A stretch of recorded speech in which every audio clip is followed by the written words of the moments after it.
Hello everyone, welcome to NEET Guru Classes. तो आज हम एनसीईआरटी रीडिंग करने जा रहे हैं। क्लास 12th का जो चैप्टर सेकंड है हमारा, ह्यूमन रिप्रोडक्शन, इसकी एनसीईआरटी को आज हम पढ़ेंगे। तो ये एनसीईआरटी जो मैंने ले रखी है, ये नई वाली एनसीईआरटी है जो कि 23-24 के लिए है। तो इसी से हम पढ़ेंगे, ठीक है। नई वाली एनसीईआरटी नई सिलेबस के अकॉर्डिंग। तो काफी इंपॉर्टेंट चैप्टर है ह्यूमन रिप्रोडक्शन, आपको भी पता है। इसकी हर लाइन आपको समझ लो एक क्वेश्चन के बराबर होती है, ठीक है। तो बहुत सारे क्वेश्चन इस चैप्टर से बन सकते हैं। टोटल 7 टॉपिक हमें पढ़ने होते हैं यहाँ पे, 2.1 से लेके यहाँ पे 2.7 तक, जो कि आपको दे रखा है टॉपिक का नाम, ठीक है। अच्छा, पहले पैराग्राफ में आपको शॉर्ट में बताया गया है कि ह्यूमन में रिप्रोडक्शन कैसे होता है, और इसमें कुछ खास आपको पढ़ने लायक नहीं है, ठीक है। तो आगे हम ये सारी चीजें जो पहले पैराग्राफ में है इसको हम पढ़ेंगे। अभी अगर आप शॉर्ट में पढ़ेंगे तो आप कंफ्यूज होंगे, तो इसी वजह से पहला पैराग्राफ यहाँ पे कुछ खास है नहीं।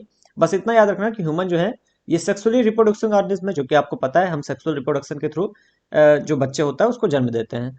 और वीवी पेरस है ह्यूमंस। वीवी पेरस है मतलब बच्चे को जन्म देते हैं। ओवी पेरस मतलब होता है किसी अंडे को जन्म देना, मतलब अंडा मतलब देना, ठीक है। तो हम वीवी पेरस है, एक बच्चे को जन्म देते हैं, ठीक। अच्छा, सबसे पहले हम मेल और फीमेल रिप्रोडक्टिव ऑर्गन को पढ़ेंगे। सबसे पहले मेल रिप्रोडक्टिव ऑर्गन के बारे में आपको यहाँ पे बताया गया है। पूरा सिस्टम है हमारे पास, मेल रिप्रोडक्टिव सिस्टम। इस सिस्टम में 4 चीजें हैं। टेस्टिस आ जाते हैं, जो कि पेयर है, मतलब 2 हमारे पास टेस्टिस पाए जाते हैं। एसेसरी डक्ट होती हैं, ग्लैंड्स होती हैं, और एक्सटर्नल जेनिटेलिया होते हैं। इन चारों चीजों से मेल रिप्रोडक्टिव सिस्टम बना है।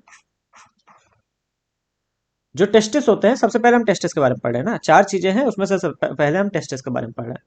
तो जो टेस्टिस होता है, ये एब्डोमिनल कैविटी के बाहर सिचुएटेड होता है, एक पाउच के अंदर। उस पाउच का नाम होता है स्क्रोटम। अब बाहर क्यों होता है? क्योंकि जो टेस्टिस होता है उसमें 2 से 2.5 डिग्री सेल्सियस कम टेम्परेचर चाहिए होता है हमारी बॉडी, नॉर्मल बॉडी टेम्परेचर से। तो नॉर्मल 37 डिग्री होता है, 37 से 2 से 2.5 डिग्री कम टेम्परेचर चाहिए होता है। और ये टेम्परेचर जो है स्पर्मेटोजेनेसिस के लिए जरूरी है, नेसेसरी फॉर स्पर्मेटो, यानी स्पर्म के फॉर्मेशन के लिए लो टेम्परेचर होना जरूरी है। इसीलिए टेस्टिस जो है हमारी बॉडी के बाहर रहता है, ठीक है। अच्छा, बॉडी के बाहर नहीं, मतलब एब्नॉर्मल कैविटी के बाहर, है ना। पाउच का नाम अच्छे से याद रखना, स्क्रोटम। अब टेस्टिस की शेप देख लेते हैं। तो टेस्टिस जो होता है ओवल शेप का होता है। लेंथ इसकी 4 से 5 सेंटीमीटर की होती है, और जो विड्थ है ये 2 से 3 सेंटीमीटर वाइड रहता है, ठीक है। हर एक टेस्टिस में, ईच टेस्टिस कितने हैं हमारे पास? 2 है ना। तो हर एक टेस्टिस में 250 कंपार्टमेंट पाए जाते हैं। तो टोटल आप 500 लिख सकते हो, लेकिन हमेशा आप एक का याद रखना, ठीक है। तो हर एक टेस्टिस में 250 कंपार्टमेंट पाए जाते हैं, जिसे हम टेस्टिकुलर लॉब्यूल कहते हैं, ठीक है। अच्छा, अब यहाँ पे आप बताया गया है कि जो हर एक लॉब्यूल होता है, हर एक टेस्टिकुलर लॉब्यूल, ये 1 से 3 बहुत ही ज्यादा कॉयल ट्यूब्यूल्स पाए जाते हैं हर एक टेस्टिकुलर लॉब्यूल में, जिन्हें हम सेमिनिफेरस ट्यूब्यूल कहते हैं। हाईली कॉयल ट्यूब्यूल्स होते हैं, ठीक है। और यही सेमनीफेरस ट्यूब्यूल्स जो है, इन्हीं में स्पर्म प्रोड्यूस होता है, ठीक। अच्छा, किसी भी सेमनीफेरस ट्यूब्यूल को आप देखोगे, ट्यूब्यूल एक तरह की ट्यूब है ना। तो ट्यूब के अंदर आपको 2 तरह की सेल दिखेंगी, 2 types of cell seminiferous tubule में। मेल जर्म सेल, जिसको हम स्पर्मेटोगोनिया कहते हैं, और सर्टोली सेल। सर्टोली सेल का काम अभी हम देखेंगे। देखो, जो मेल जर्म सेल है वही आगे चल के मियोटिक डिवीजन उसके अंदर होते हैं, वही आगे चल के स्पर्म बना देती है। तो स्पर्म फॉर्मेशन किससे होता है? मेल जर्म सेल से। सर्टोली सेल का क्या काम है? सर्टोली सेल न्यूट्रिशन प्रोवाइड करती है मेल जर्म सेल को, ये सर्टोली सेल का काम है, ठीक है। अच्छा, सेमनीफेरस ट्यूब्यूल के बाहर की जो जगह है, सेमनीफेरस ट्यूब्यूल के जो बाहर की जगह है, जो कि खाली जगह है, उसको हम कहते हैं इंटरस्टिशियल स्पेस। मतलब खाली नहीं है, फ्लूइड भरा रहता है उसमें भी, उसको हम कहते हैं इंटरस्टिशियल स्पेस, है ना, ट्यूब के बाहर की जगह। अब इंटरस्टिशियल स्पेस में जो सेल पाई जाती हैं उन्हें हम लेडिक सेल कहते हैं, या फिर इंटरस्टिशियल सेल कहते हैं। तो ये दोनों नाम याद करना है, दोनों यूज किए जाते हैं, ठीक है। तो इंटरस्टिशियल सेल कहाँ पे है? इंटरस्टिशियल स्पेस में, ठीक है।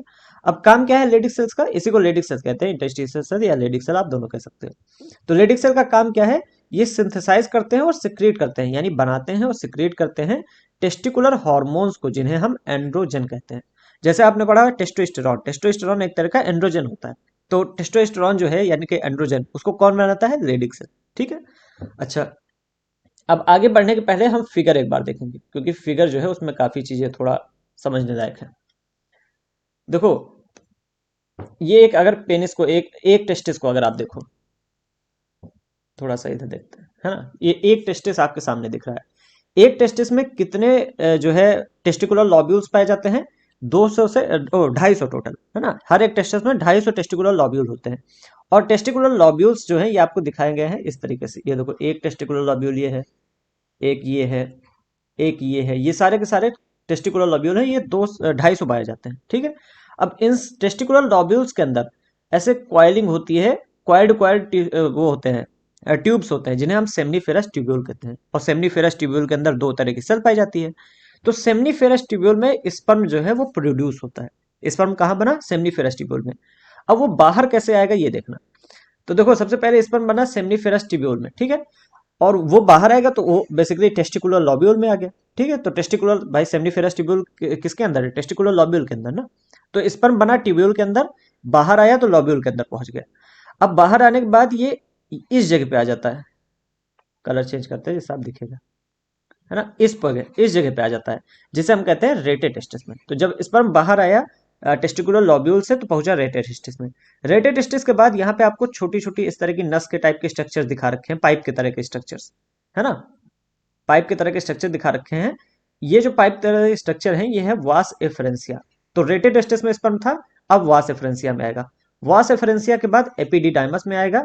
एपिडिडाइमस के बाद ये जो बाहर वाली ट्यूब आपको दिख रही है, इस ट्यूब में आएगा, और इसको हम कहते हैं वास डिफरेंस। तो ये पाथ आपको याद रखना है कि स्पर्म कहां से चलता है, कहां पहुंचता है। देखो, सेमनीफेरस ट्यूब्यूल में बना, उसके बाहर आया तो टेस्टिकुलर लॉब्यूल में पहुंचा, फिर रेटाटेस्टिस, फिर वास एफरेंसिया, फिर एपिडिडाइमस, फिर वास डिफरेंस। ये आपको सीक्वेंस याद रखना है, ठीक है। हाँ देखो, वास डिफरेंस यहाँ ऑलरेडी लिखा हुआ था, मैंने फिर से लिख दिया है, ठीक है। तो ये आपको वो याद रखना है। अब हम पढ़ेंगे अपने पैराग्राफ को। तो फिगर इंपॉर्टेंट था, इसलिए मैंने फिगर आपको समझा दिया। पैराग्राफ में यही आपको बताया गया है कि जो डक्ट हैं उनमें कौन कौन आता है? रेटेटेस्टिस, वास एफरेंसिया, एपिडिडाइमस एंड वास डिफरेंस, है ना। जो सेमनीफेरस ट्यूब्यूल्स हैं, ये ओपन करते हैं रेटेटेस्टिस में, और वो रेटेटेस्टिस आगे चल के वास एफरेंसिया पे ओपन करता है। अब ये लाइन थोड़ा इंग्लिश के अकॉर्डिंग लिखी गई है। अगर ये सेंटेंस पढ़ो तो लिखा है, the seminiferous tubules of the testis open into वास एफरेंसिया थ्रू रेटेटेस्टिस। मतलब जो सेमनीफेरस ट्यूब्यूल है, वो रेटेटेस्टिस से होते हुए वास एफरेंसिया में ओपन करता है, ठीक है। तो पहले कौन आएगा? रेटेटेस्टिस, फिर वास एफरेंसिया, ठीक है। अच्छा, फिर वास एफरेंसिया आगे चल के एपिडिडाइमस में ओपन करती है। एपिडिडाइमस जो है वो आगे चल के कहाँ लिखा है? यहीं कहीं लिखा होगा, हाँ, वो सामने ही लिखा है। एपिडिडाइमस आगे चल के वास डिफरेंस में ओपन करता है, ठीक है। अब देखो, अब यहाँ पे मैं एक छोटा सा फिगर आपको बताऊंगा, जिससे कि आपको अगली लाइन समझ में आएगी, ठीक है। यहाँ पे एक फिगर बनाते हैं। ये एक ट्यूब आ रही है वास डिफरेंस से, ठीक है। और यहाँ पे हमारे कई सारे ग्लैंड्स होते हैं, उसमें से एक है सेमिनल, वो क्या नाम है, सेमिनल वेसिकल्स, ठीक है। नाम थोड़ा मैं कम याद कर पाता हूँ, ठीक है। तो वास डिफरेंस से एक ट्यूब आ रही है, और यहाँ पे सेमिनल वेसिकल है, यहां से एक ट्यूब आ रही है, ठीक है। ये ट्यूब आई, और ये दोनों ट्यूब जो है वो आपस में जुड़ गई। तो वास डिफरेंस तो खुद ही ट्यूब है, और सेमिनल वेसिकल एक ग्लैंड है हमारा, उससे ट्यूब आई। तो ये दोनों ट्यूब आपस में जुड़ गई। तो ये वाली जो ट्यूब थी, ये वाली, ये वास डिफरेंस की ट्यूब है। ये वाली ट्यूब किसकी? सेमिनल वेसिकल की। अब जो दोनों जुड़ गई, तो जो नई ट्यूब बनी, इसका नाम हम कहते हैं इजेकुलेटरी डक्ट। इजेकुलेटरी डक्ट, ठीक है। तो आगे के पैरा में आपको यही बताया गया कि वास डिफरेंस और सेमिनल वेसिकल की ट्यूब मिला के इजेकुलेटरी डक्ट बनती है, ठीक है। अब पढ़े, देखो, वास डिफरेंस के लिए कहा गया, vas deferens receives a duct from seminal vesicle. Vas deferens जो है वो सेमिनल वेसिकल से एक डक्ट आती है, उसके साथ मिलती है, and opens into urethra as ejaculatory duct, ठीक है। तो सिंपल भाषा में क्या है? तो इजेकुलेटरी डक्ट किससे बनती है? वास डिफरेंस और सेमिनल वेसिकल की जो डक्ट है, उनको दोनों को मिला के, ठीक है। हाँ, अब हम आगे आते हैं। तो urethra originate from urinary bladder, जो हमारा यूरिनरी ब्लैडर होता है, वहीं से यूरेथ्रा आता है, और पेनिस से होता हुआ बाहर की ओर खुलता है। जो ओपनिंग होती है पेनिस की, बेसिकली यूरेथ्रा की आप ओपनिंग कह सकते हैं, या पेनिस की ओपनिंग, जो पेनिस की ओपनिंग होती है उसे हम यूरेथ्रल मीटस कहते हैं, ठीक है। फिर से एक बार आते हैं इस पे। तो देखो, ये है यूरिनरी ब्लैडर। यूरिनरी ब्लैडर से होते हुए, यूरिनरी ब्लैडर से होते हुए ये यूरेथ्रा आएगा, ये होता हुआ, और यहां पे जाके खुलेगा। तो इस ओपनिंग को कहेंगे हम यूरेथ्रल मीटस, ठीक है, ठीक है। तो ये हो गया हमारा। अच्छा, फिगर में एक और चीज ध्यान दो, यहीं पे दो तीन चीज और पढ़ते हैं, ठीक है। तो यूरेथ्रल मीटस आपको समझ में आ गया। ये आपको दिखा रखा है सेमिनल वेसिकल, यहां से ट्यूब आती है जिससे इजेकुलेटरी डक्ट बनती है, ठीक है। प्रोस्टेट ग्लैंड है यहीं पे बल्बो यूथरल ग्लैंड है, छोटे छोटे दो बल्ब के तरह देखने को मिलेगा, ये बल्बो यूथरल ग्लैंड है। तो यहाँ पे तीन ग्लैंड पाए जाते हैं ये, ठीक है। यूरेथ्रा आपने पढ़ ही लिया क्या होता है, यूरिनरी ब्लैडर से जो पाइप आती है वही यूरेथ्रा है, ठीक है। टेस्टिस आपने देख लिया, टेस्टिस में कहाँ से कौन चीजें जाती हैं ये भी आपने देख लिया। अब पेनिस के बारे में पढ़ेंगे, जिससे आपको फोर स्किन और ग्लांस पेनिस समझ में आएगा। तो बेसिकली ये होता है कि जो पेनिस होता है उसका आगे का एंड जो होता है, बाहर का आगे सबसे आगे वाला एंड जो होता है, वो थोड़ा सा स्वॉलन टाइप का होता है, थोड़ा सा मोटा होता है, जिसे हम ग्लांस पेनिस कहते हैं।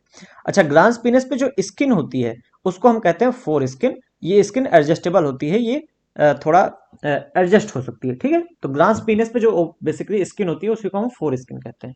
तो ये भी आपको ग्लांस पेनिस और स्किन भी समझ में आ गया। इस फिगर में कुछ खास नहीं बताया गया है, यहाँ पे आपको बेसिकली सेमनीफेरस ट्यूब्यूल बताया गया है। सेमनीफेरस ट्यूब्यूल में दो तरह की सेल भी आपको दिखाई जाएगी, स्पर्मेटोगोनिया भी है और यही अंदर जो है दूसरी सर्टोली सेल भी है, ठीक है। अब सेमनीफेरस ट्यूब्यूल ये वाला पार्ट है, एक सेकंड। सेमनीफेरस ट्यूब्यूल ये वाला पार्ट अभी भी नहीं दिख रहा, सेमनीफेरस ट्यूब्यूल अभी भी नहीं दिख रहा, रुको, अब दिखेगा ये वाला पार्ट, ये सेमनीफेरस ट्यूब्यूल। ये ट्यूब को बेसिकली आपने बीच से काट दिया है तो ऐसे दिखेगी, कोई भी ट्यूब आप काटोगे तो गोल गोल दिखेगी ना। ये ट्यूब जो है ये सेमनीफेरस ट्यूब्यूल है, ठीक है। इसके बाहर जो होगा वो इंटरस्टिशियल सेल्स आएंगे, इंटरस्टिशियल स्पेस आएगा। तो बाहर वाली जो सेल्स है वो इंटरस्टिशियल सेल, जैसे आप लेडिक सेल भी कहते हैं, ठीक है।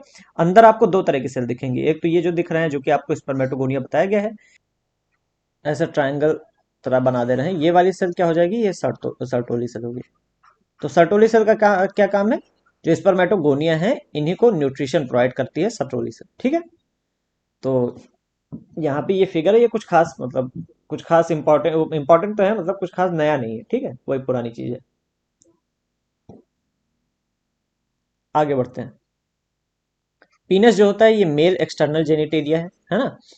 ये एक स्पेशल टिश्यू के से बना होता है जो कि इरेक्शन में हेल्प करता है, मतलब जब पेनिस जो होता है वो इरेक्ट हो सकता है, वो जो है टाइट हो सकता है, ठीक है। इरेक्शन में हेल्प करता है जिससे कि इंसेमिनेशन में मदद मिलती है, इंसेमिनेशन आसानी से हो सकता है, ठीक है। अच्छा, enlarged end of penis, penis का इनलार्ज्ड एंड यानी थोड़ा सा बड़ा एंड जो है उसी को हम ग्लांस पेनिस कहते हैं। और ग्लांस पेनिस में एक लूज फोल्ड ऑफ स्किन होता है, एक हल्का सा लूज स्किन होती है जिसे हम फोर स्किन कहते हैं। तो ये भी आपको समझ में आ गया। ग्लैंड की बात करें तो हमारे पास तीन ग्लैंड है। पेयर्ड सेमिनल वेस्कल, यानी सेमिनल वेस्कल कितने हैं, दो हैं। ए प्रोस्टेट यानी प्रोस्टेट ग्लैंड कितना है, एक है। और पेयर्ड बल्बो यूथरल ग्लैंड यानी बल्बो यूथरल ग्लैंड जो है वो भी दो है। तो ये याद रखना कि नंबरिंग याद रखना, ठीक है। सेमिनल वेस्कल कितना है, दो है। प्रोस्टेट एक है और बल्बो यूथरल भी दो है, जो कि आपने फिगर में भी देखा था, ठीक है। इन तीनों के सिक्रीशन को मिला के हम कहते हैं सेमिनल प्लाज्मा। ये सेमिनल प्लाज्मा इंपॉर्टेंट टर्म है। ये तीनों जो हमारा ग्लैंड पाए जा रहे हैं, इनको तीनों को मिला के जो टर्म यूज होता है इसको हम कहते हैं सेमिनल प्लाज्मा, ठीक है। अच्छा, सेमिनल प्लाज्मा रिच होता है फ्रक्टोज में, कैल्शियम में और कई सारे एंजाइम्स में काफी ज्यादा रिच होता है, ठीक है। बल्बोयूथरल ग्लैंड जो है इनके जो सिक्रीशन होते हैं वो पेनिस के लुब्रिकेशन में भी हेल्प करते हैं, ठीक है। अब आते हैं आगे। अब हम पहुंचते हैं फीमेल रिप्रोडक्टिव सिस्टम में, ठीक है। तो जैसे मेल रिप्रोडक्टिव सिस्टम में हमने टेस्टिस पढ़ा था और टेस्टिस के अंदर स्पर्म बनता था, है ना।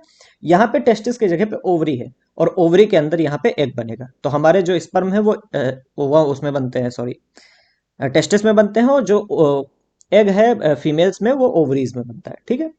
ओवरी के अलावा कई सारी डक्ट है, ओविडक्ट, यूट्रस, सर्विक्स, वेजाइना, ठीक है। फिर एक्सटर्नल जेनिटेलिया है और इसके अलावा मेमरी ग्लैंड भी यहाँ पे, ठीक है। अच्छा, ये सारी चीजें मिलकर काम करती हैं, ठीक है। आगे क्या लिखा है, अब यहाँ पे एक इंपॉर्टेंट पॉइंट है, ओवरी जो है ये प्राइमरी फीमेल सेक्स ऑर्गन है। प्राइमरी मतलब क्या होता है कि ऐसा सेक्स ऑर्गन जहाँ पे गैमीट बनता है। जैसे हमारे अंदर जो मेल है, मेल के अंदर गैमीट कहाँ बनता है, टेस्टिस के अंदर। तो टेस्टिस प्राइमरी सेक्स ऑर्गन है। ऐसे ही यहाँ पे जो गैमीट है, फीमेल गैमीट, वो कहाँ बनता है, ओवरी के अंदर, जिसे हम एग कहते हैं। तो एग ओवरी के अंदर बनता है, इसलिए ओवरी जो है इसे हम प्राइमरी सेक्स ऑर्गन कहेंगे, ठीक है। फीमेल्स के लिए प्राइमरी सेक्स ऑर्गन ओवरी है, मेल के लिए टेस्टिस है, ठीक है। That produce the female gamete जिसे हम ओवम या एग कहते हैं, ठीक है। इसके अलावा ओवरी स्टेरॉयड हार्मोन्स को भी प्रोड्यूस करती है, बेसिकली जो एलएच और एस्ट्रोजन और प्रोजेस्टेरॉन होते हैं, ठीक है, जिसे हम ओवरियन हार्मोन कहते हैं। अच्छा, ओवरी जो होती है ये लगभग 2 से 4 सेंटीमीटर की लेंथ में होती है और ये पेल्विक वॉल से और यूट्रस से कनेक्टेड होती है लिगामेंट की हेल्प से। तो लिगामेंट जो होता है वो बांध के रखता है पेल्विक ओवरीज को एक जगह पे, ठीक है। अब देखो, जो ओवरी होती है ये एक बहुत ही पतली एपिथेलियम से कवर्ड होती है, और ओवरी के अंदर की जो जगह है उसे हम ओवेरियन स्ट्रोमा कहते हैं, ओवरी के जो अंदर जगह है, ठीक है। अब ये जो स्ट्रोमा है ये डिवाइड होता है दो जोन में। पेरिफेरल कॉर्टेक्स, मतलब कॉर्टेक्स एक जोन है, एक मेडुला जोन है। जो कॉर्टेक्स जोन है ये पेरिफेरल वाला जोन है, मतलब जो साइड का जोन है, बाहर वाला जोन कॉर्टेक्स कहा गया, और अंदर वाले जोन को मेडुला कहा गया।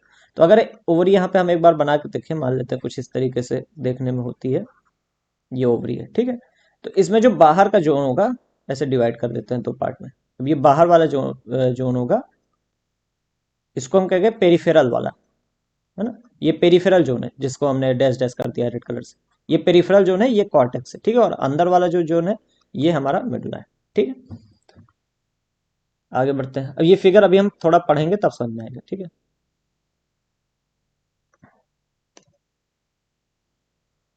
जो ओविडक्ट होता है उसे हम फेलोपियन ट्यूब भी कहते हैं। इसके अलावा यूट्रस और वेजाइना, ये तीनों एसेसरी डक्ट है हमारे पास, जो फीमेल्स में ऐसे, जैसे मेल में कई सारी थी ना, वैसे फीमेल में यहाँ पे भी है ओविडक्ट, यूट्रस और वेजाइना। जो फेलोपियन ट्यूब है ये लगभग 10 से 12 सेंटीमीटर लंबी होती है, और इसके तीन पार्ट होते हैं। तीनों पार्ट आपको यहाँ पे फिगर में देखना होगा, फिगर में पढ़ो, उसको छोड़ दो पैराग्राफ को, फिगर देखो। तो जो फेलोपियन ट्यूब है इसके तीन पार्ट होते हैं। सबसे नीचे वाला पार्ट इन्फंडिबुलम होता है, इसके बाद एम्पुला होता है, और इसके बाद इस्थमस आता है। तो ये तीन पार्ट ओवरी के होते हैं। जो इन्फंडिबुलम है उस पर एक फिंगर लाइक प्रोजेक्शन होते हैं जिन्हें हम फिम्ब्रिय कहते हैं। फिम्ब्रिय का क्या काम है, जो यहाँ पे ओवरी है यहीं पे एग बना है, तो उस एग को कैच करना ये फिम्ब्रिया का काम होता है। वो कैच करता है, कलेक्ट करता है, कलेक्ट करके यहाँ से ऐसे भेजता है, और जो एग है वो यहाँ पे पहुंचता है। तो ये फिम्ब्रिया का काम होता है, ठीक है। अब यही चीज वहां पे लिखी हुई है, देखो। ओवरी में फनल शेप्ड इन्फेंडिबुलम होता है। इन्फेंडिबुलम का शेप याद रखना, किस शेप का होता है, फनल के शेप का, ठीक है। एक सेकेंड, हाँ, फनल शेप का इन्फेंडिबुलम होता है, जिसपे फिंगर लाइक प्रोजेक्शन पाए जाते हैं, फिम्ब्रिय जिसे हम कहते हैं। फिम्ब्रिय का काम क्या है, collection of ovum after ovulation, ovulation के बाद ओवम को कलेक्ट करना, ठीक है। आगे आते हैं। ओवरी का दूसरा पार्ट है एम्पुला, उसके आखिरी में आता है इस्थमस, ये तीनों पार्ट है, ठीक है। अच्छा, यूट्रस जो होता है इसी को हम वुम्ब कहते हैं। जैसे मैंने अभी बताया कि यहाँ पे जो एग है वो यहाँ पे आ जाता है, ठीक है, इस जगह पे जो एग है वो इस जगह पे आ जाता है, और यहीं पे स्पर्म भी आ जाता है। तो यहीं पे फ्यूजन होता है, सॉरी यहाँ पे नहीं होता है फर्टिलाइजेशन, अभी हम बताएंगे फर्टिलाइजेशन यहाँ नहीं होता है ना। तो लेकिन मैं बताऊं कि जो बच्चा होता है वो यहीं पे बड़ा होता है, इसी जगह पे बड़ा होता है, ठीक है। तो यहीं पे बच्चा बड़ा होता है, इसी वजह से इसको हम वुम्ब कह देते हैं। वुम्ब मतलब होता है गोद, ठीक है। तो ये जो है वो गोद है, यूट्रस जो होता है। तो यूट्रस एक सिंगल एक यूट्रस होता है जिसे हम वुम्ब भी कहते हैं। यूट्रस का जो शेप है उसको याद रखना, इन्वर्टेड पेयर, यानी उल्टे नाशपाती के तरह का इसका शेप है, ठीक है। इसके अलावा इसका जो सपोर्ट होता है, लिगामेंट्स का सपोर्ट होता है, जो कि पेल्विक वॉल से जुड़ी होती है, जैसे कि ये एक जगह पे रखे रहे, है ना। जब बच्चा बड़ा होने लगता है तो सपोर्ट होना चाहिए ना उसके पास। अच्छा, फिर यूट्रस जो होता है वो आगे चल के सर्विक्स में ओपन करता है। जो सर्विक्स की कैविटी होती है, जो जगह होती है सर्विक्स में, उसको हम कहते हैं सर्वाइकल कैनाल, ठीक है। सर्वाइकल कैनाल वेजाइना के साथ मिलकर के बर्थ कैनाल का फॉर्मेशन करती है। तो ये भी एक इंपॉर्टेंट पॉइंट याद रखना कि सर्विक्स, सर्विक्स नहीं, सर्वाइकल कैनाल, जो सर्विक्स की कैनाल यानी सर्वाइकल कैनाल प्लस वेजाइना, ये दोनों मिलके जो है फॉर्मेशन करते हैं, एक सेकंड, वेजाइना, ये दोनों मिलके फॉर्मेशन करते हैं बर्थ कैनाल का, बर्थ कैनाल का, ठीक है। अच्छा, यूट्रस की जो वॉल होती है, मतलब यूट्रस की जो वॉल होती है इसमें तीन लेयर होती है, ठीक है। तीन लेयर कौन सी है, सबसे बाहर वाली लेयर जो होती है इसको पेरीमेट्रियम कहते हैं। जो मिडिल वाली लेयर होती है इसको मायोमेट्रियम कहते हैं, और जो अंदर वाली लेयर होती है इसे हम एंडोमेट्रियम कहते हैं, ठीक है। जो एंडोमेट्रियम है यही साइक्लिकल चेंज इसके अंदर ही होता है। साइक्लिकल चेंज मतलब बेसिकली मेंस्ट्रुअल साइकिल। जो मेंस्ट्रुअल साइकिल में जो खून के फॉर्म में बाहर निकलता है वो एंडोमेट्रियम ही शेड होती है। तो एंडोमेट्रियम टूटती है और वही खून के साथ में बाहर निकलती है मेंस्ट्रुअल साइकिल के दौरान, पीरियड्स के दौरान, है ना। अच्छा, मायोमेट्रियम का काम होता है बहुत ही स्ट्रॉन्ग कॉन्ट्रैक्शन करना during delivery of the baby. जब बच्चा का डिलीवरी होती है, जब कॉन्ट्रैक्शन होगा तभी तो बच्चे बाहर निकलेंगे। तो वो जो कॉन्ट्रैक्शन है उसका काम मायोमेट्रियम का होता है, ठीक है। अब आगे बढ़ते हैं। अब आ जाते हैं फीमेल एक्सटर्नल जेनिटेरिया में। तो एक्सटर्नल जेनिटेरिया में जो फीमेल में होता है, ये होता है, इसमें मॉन्स प्यूबिस होता है, labia majora, labia minora, hymen और क्लिटोरिस, ये 5 चीजें होती हैं, ठीक है। तो ये बेसिकली एक दूसरे के ऊपर साइड में आपको देखने को मिल जाएगी, ये जितना एक्सटर्नल जेनिटेरिया है, ठीक है। अब जो मॉन्स प्यूबियस होता है, ये कुशन की तरह होता है फैटी टिश्यू का। तो ये एक फैटी टिश्यू का कुशन है जिसके ऊपर स्किन होती है, और स्किन के ऊपर प्यूबिक हेयर्स जो है वो ग्रो करते हैं। तो एक इंपॉर्टेंट पॉइंट होता है कि प्यूबिक हेयर्स जो होते हैं वो किस के ऊपर होते हैं, या आप कह सकते हैं कि मॉन्स प्यूबियस के ऊपर जो स्किन होती है उसी के ऊपर प्यूबिक हेयर्स जो है ग्रो करते हैं, ठीक है। अच्छा, लेबियम माइनोरा जो होता है, ये फ्लैशी फोल्ड होता है टिश्यू का, जो कि मॉन्स प्यूबिस से होते हुए वेजाइनल ओपनिंग तक जाता है, ठीक है। अच्छा, लेबियम माइनोरा जो होता है, मेजोरा आपको पता चल गया। माइनोरा जो होता है ये लेबियम मेजोरा के अंडर होता है, टिश्यू के अंदर, ठीक है। तो लेबियम मेजोरा के जो अंडर होता है, जो अंदर होता है, वही बेसिकली लेबियम माइनोरा है, ठीक है। अच्छा, अब एक और इम्पॉर्टेंट चीज है जो कि आप यहाँ देखेंगे, ठीक है। तो ये फिगर मैं फिर से आपको दिखा रहा हूँ। यूट्रस यहाँ पे आपको दिखाया गया है, यूरिनरी ब्लैडर, ये साइड का फिगर है, आदमी साइड की ओर खड़ा हुआ है, ठीक है। और इसमें ये यूरेथ्रा है। हाँ, यहाँ देखो, लेबियम मेजोरा और लेबियम माइनोरा, ये दोनों चीजें आपको दिखाई गई हैं। वेजेनल ऑरिफिस यहाँ पे दिखाया गया है, ठीक है। इधर एनस है, ये वेजाइना है, रेक्टम है, सर्विक्स है, ठीक। तो बेसिक चीजें यहाँ पे बताई गई हैं। अच्छा, अब अगला पॉइंट देखो। जो वेजाइना की ओपनिंग है, ये पार्शियली कवर्ड रहती है एक मेम्ब्रेन के द्वारा, जिसे हम हाइमेन कहते हैं, ठीक है। अच्छा, हाइमेन के बारे में और चीजें हैं। जो हाइमन होता है, ये कभी कभी ब्रेक कर जाता है, टॉर्न यानी फट जाता है पहले क्वाइटस के समय, यानी पहली बार जब सेक्सुअल इंटरकोर्स होता है उस समय ये फट सकता है, ठीक है। लेकिन ये और कई रीजन से फट सकता है, जैसे किसी तरीके से सडनली आप गिर गए हैं ना, गिरना, या फिर जॉर्ट लगना, झटका लगना किसी जगह पे, ठीक है। वेजाइनल टेम्पॉन को इंसर्शन में, जो टेम्पॉन होता है उसके इंसर्ट करने में, इसके अलावा एक्टिव पार्टिसिपेशन इन सब सम स्पोर्ट, कई सारे स्पोर्ट में आपका पार्टिसिपेशन, जैसे horse back riding, cycling etcetera, इनके दौरान ये फट सकता है। हाइमेन जो होता है, ये ऐसा भी हो सकता है कि क्वाइटस के बाद भी परसिस्ट करे, यानी आपका सेक्सुअल इंटरकोर्स के बाद भी हाइमेन आपके पास रहे, ये भी हो सकता है। तो जो एब्सेंस या प्रेजेंस होता है हाइमेन का होना या ना होना, ये वर्जिनिटी का रिलायबल इंडिकेटर नहीं है। वर्जिनिटी या फिर सेक्सुअल इंटरकोर्स का किसी तरीके से ये इंडिकेटर नहीं है, ठीक है। अब हाइमेन हो गया। क्लिटोरिस देखो, क्लिटोरिस एक बहुत ही टाइनी फिंगर लाइक स्ट्रक्चर होता है, जो कि अपर जंक्शन पे लाई करता है लेबिया माइनोरा के अपर जंक्शन पे क्लिटोरिस होता है, ठीक है। अब यहाँ पे आपको मेमोरी ग्लैंड का फिगर दे रखा है, लेकिन अगला पेज पहले मेमोरी ग्लैंड हम पढ़ देते हैं, फिर आते हैं फिगर पे, ठीक है। अच्छा, एक फंक्शनल मेमोरी ग्लैंड जो होता है, ये सारे फीमेल मैमल में पाया जाता है, ठीक है। मेमोरी ग्लैंड हमारे अंदर भी होता है, मतलब मेल के अंदर भी, लेकिन फंक्शनल नहीं होता। तो जो फीमेल्स होती हैं उनमें फंक्शनल मेमोरी ग्लैंड होता है, ठीक है। ये पेयर्ड स्ट्रक्चर होता है, दो होते हैं ऑब्वियसली, जिसे हम ब्रेस्ट कहते हैं, ठीक। अच्छा, ब्रेस्ट में दो चीजें होती हैं, मेमोरी ग्लैंड में दो चीजें होती हैं, ग्लैंडुलर टिश्यू और फैट, ये दोनों चीजों से मिलकर बना होता है। जो ग्लैंडुलर टिश्यू होता है, ये ग्रुप में होता है बेसिकली, ठीक है। और ये 15 से 20 मेमोरी लोब में डिवाइड है। तो बेसिकली 15 से 20 जो मेमोरी लोब है, वो लोब के अंदर क्या भरा है, ग्लैंडुलर टिश्यू बना हुआ है, ठीक है। तो 15 से 20 मेमोरी लोब है, containing cluster of cells called alveoli, और इसी लोब में सेल पाई जाती है, सेल का गुच्छा पाया जाता है, जिसे हम एल्वेलाई कहते हैं। एल्वेलाई वही सेल हैं जो कि मिल्क को बनाती हैं और सिक्रीट करती हैं और अपने अंदर स्टोर भी करती हैं, ठीक है। तो मिल्क फॉर्मेशन, स्टोर करना और उसको आगे ले जाना, मतलब सिक्रीशन जो है वही एल्वेलाई के अंदर ही होता है, ठीक है। अच्छा, एल्वेलाई जो है वो आगे चल के मेमोरी ट्यूब्यूल में ओपन करती हैं। फिर ट्यूब्यूल जो है वो आपस में ज्वाइन होते हैं, जिससे मेमोरी डक्ट बनती है। फिर मेमोरी डक्ट जो है वो आपस में ज्वाइन करती हैं, जिससे एम्पुला बनता है। और एम्पुला जो है वो आगे चल के लैक्टिफेरस डक्ट में ओपन करता है। और लैक्टिफेरस डक्ट ही वही डक्ट है जिसके थ्रू मिल्क को सक किया जाता है, मतलब जो बच्चा होता है वो मिल्क को सक करता है लैक्टिफेरस डक्ट के थ्रू। तो यहाँ पे जो पूरा का पूरा सीक्वेंस है कि मिल्क कहाँ से बनता है, कहाँ तक आता है, ये मैंने आपको ऑलरेडी बना के दिखा रखा है। एलुलाई में मिल्क बनता है, उससे बाहर निकलेगा, मेमोरी ट्यूब्यूल में जाएगा, ट्यूब्यूल के आगे डक्ट में जाएगा, डक्ट से फिर एम्पुला में।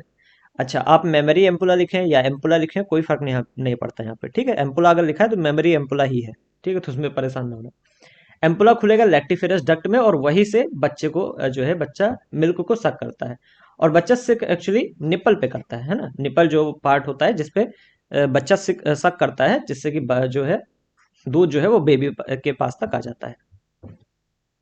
तो अब यहाँ पे आप फिगर आप एक बार फिर से देख लो, फिगर में आपको देखो दिखाया गया है सारी चीजें।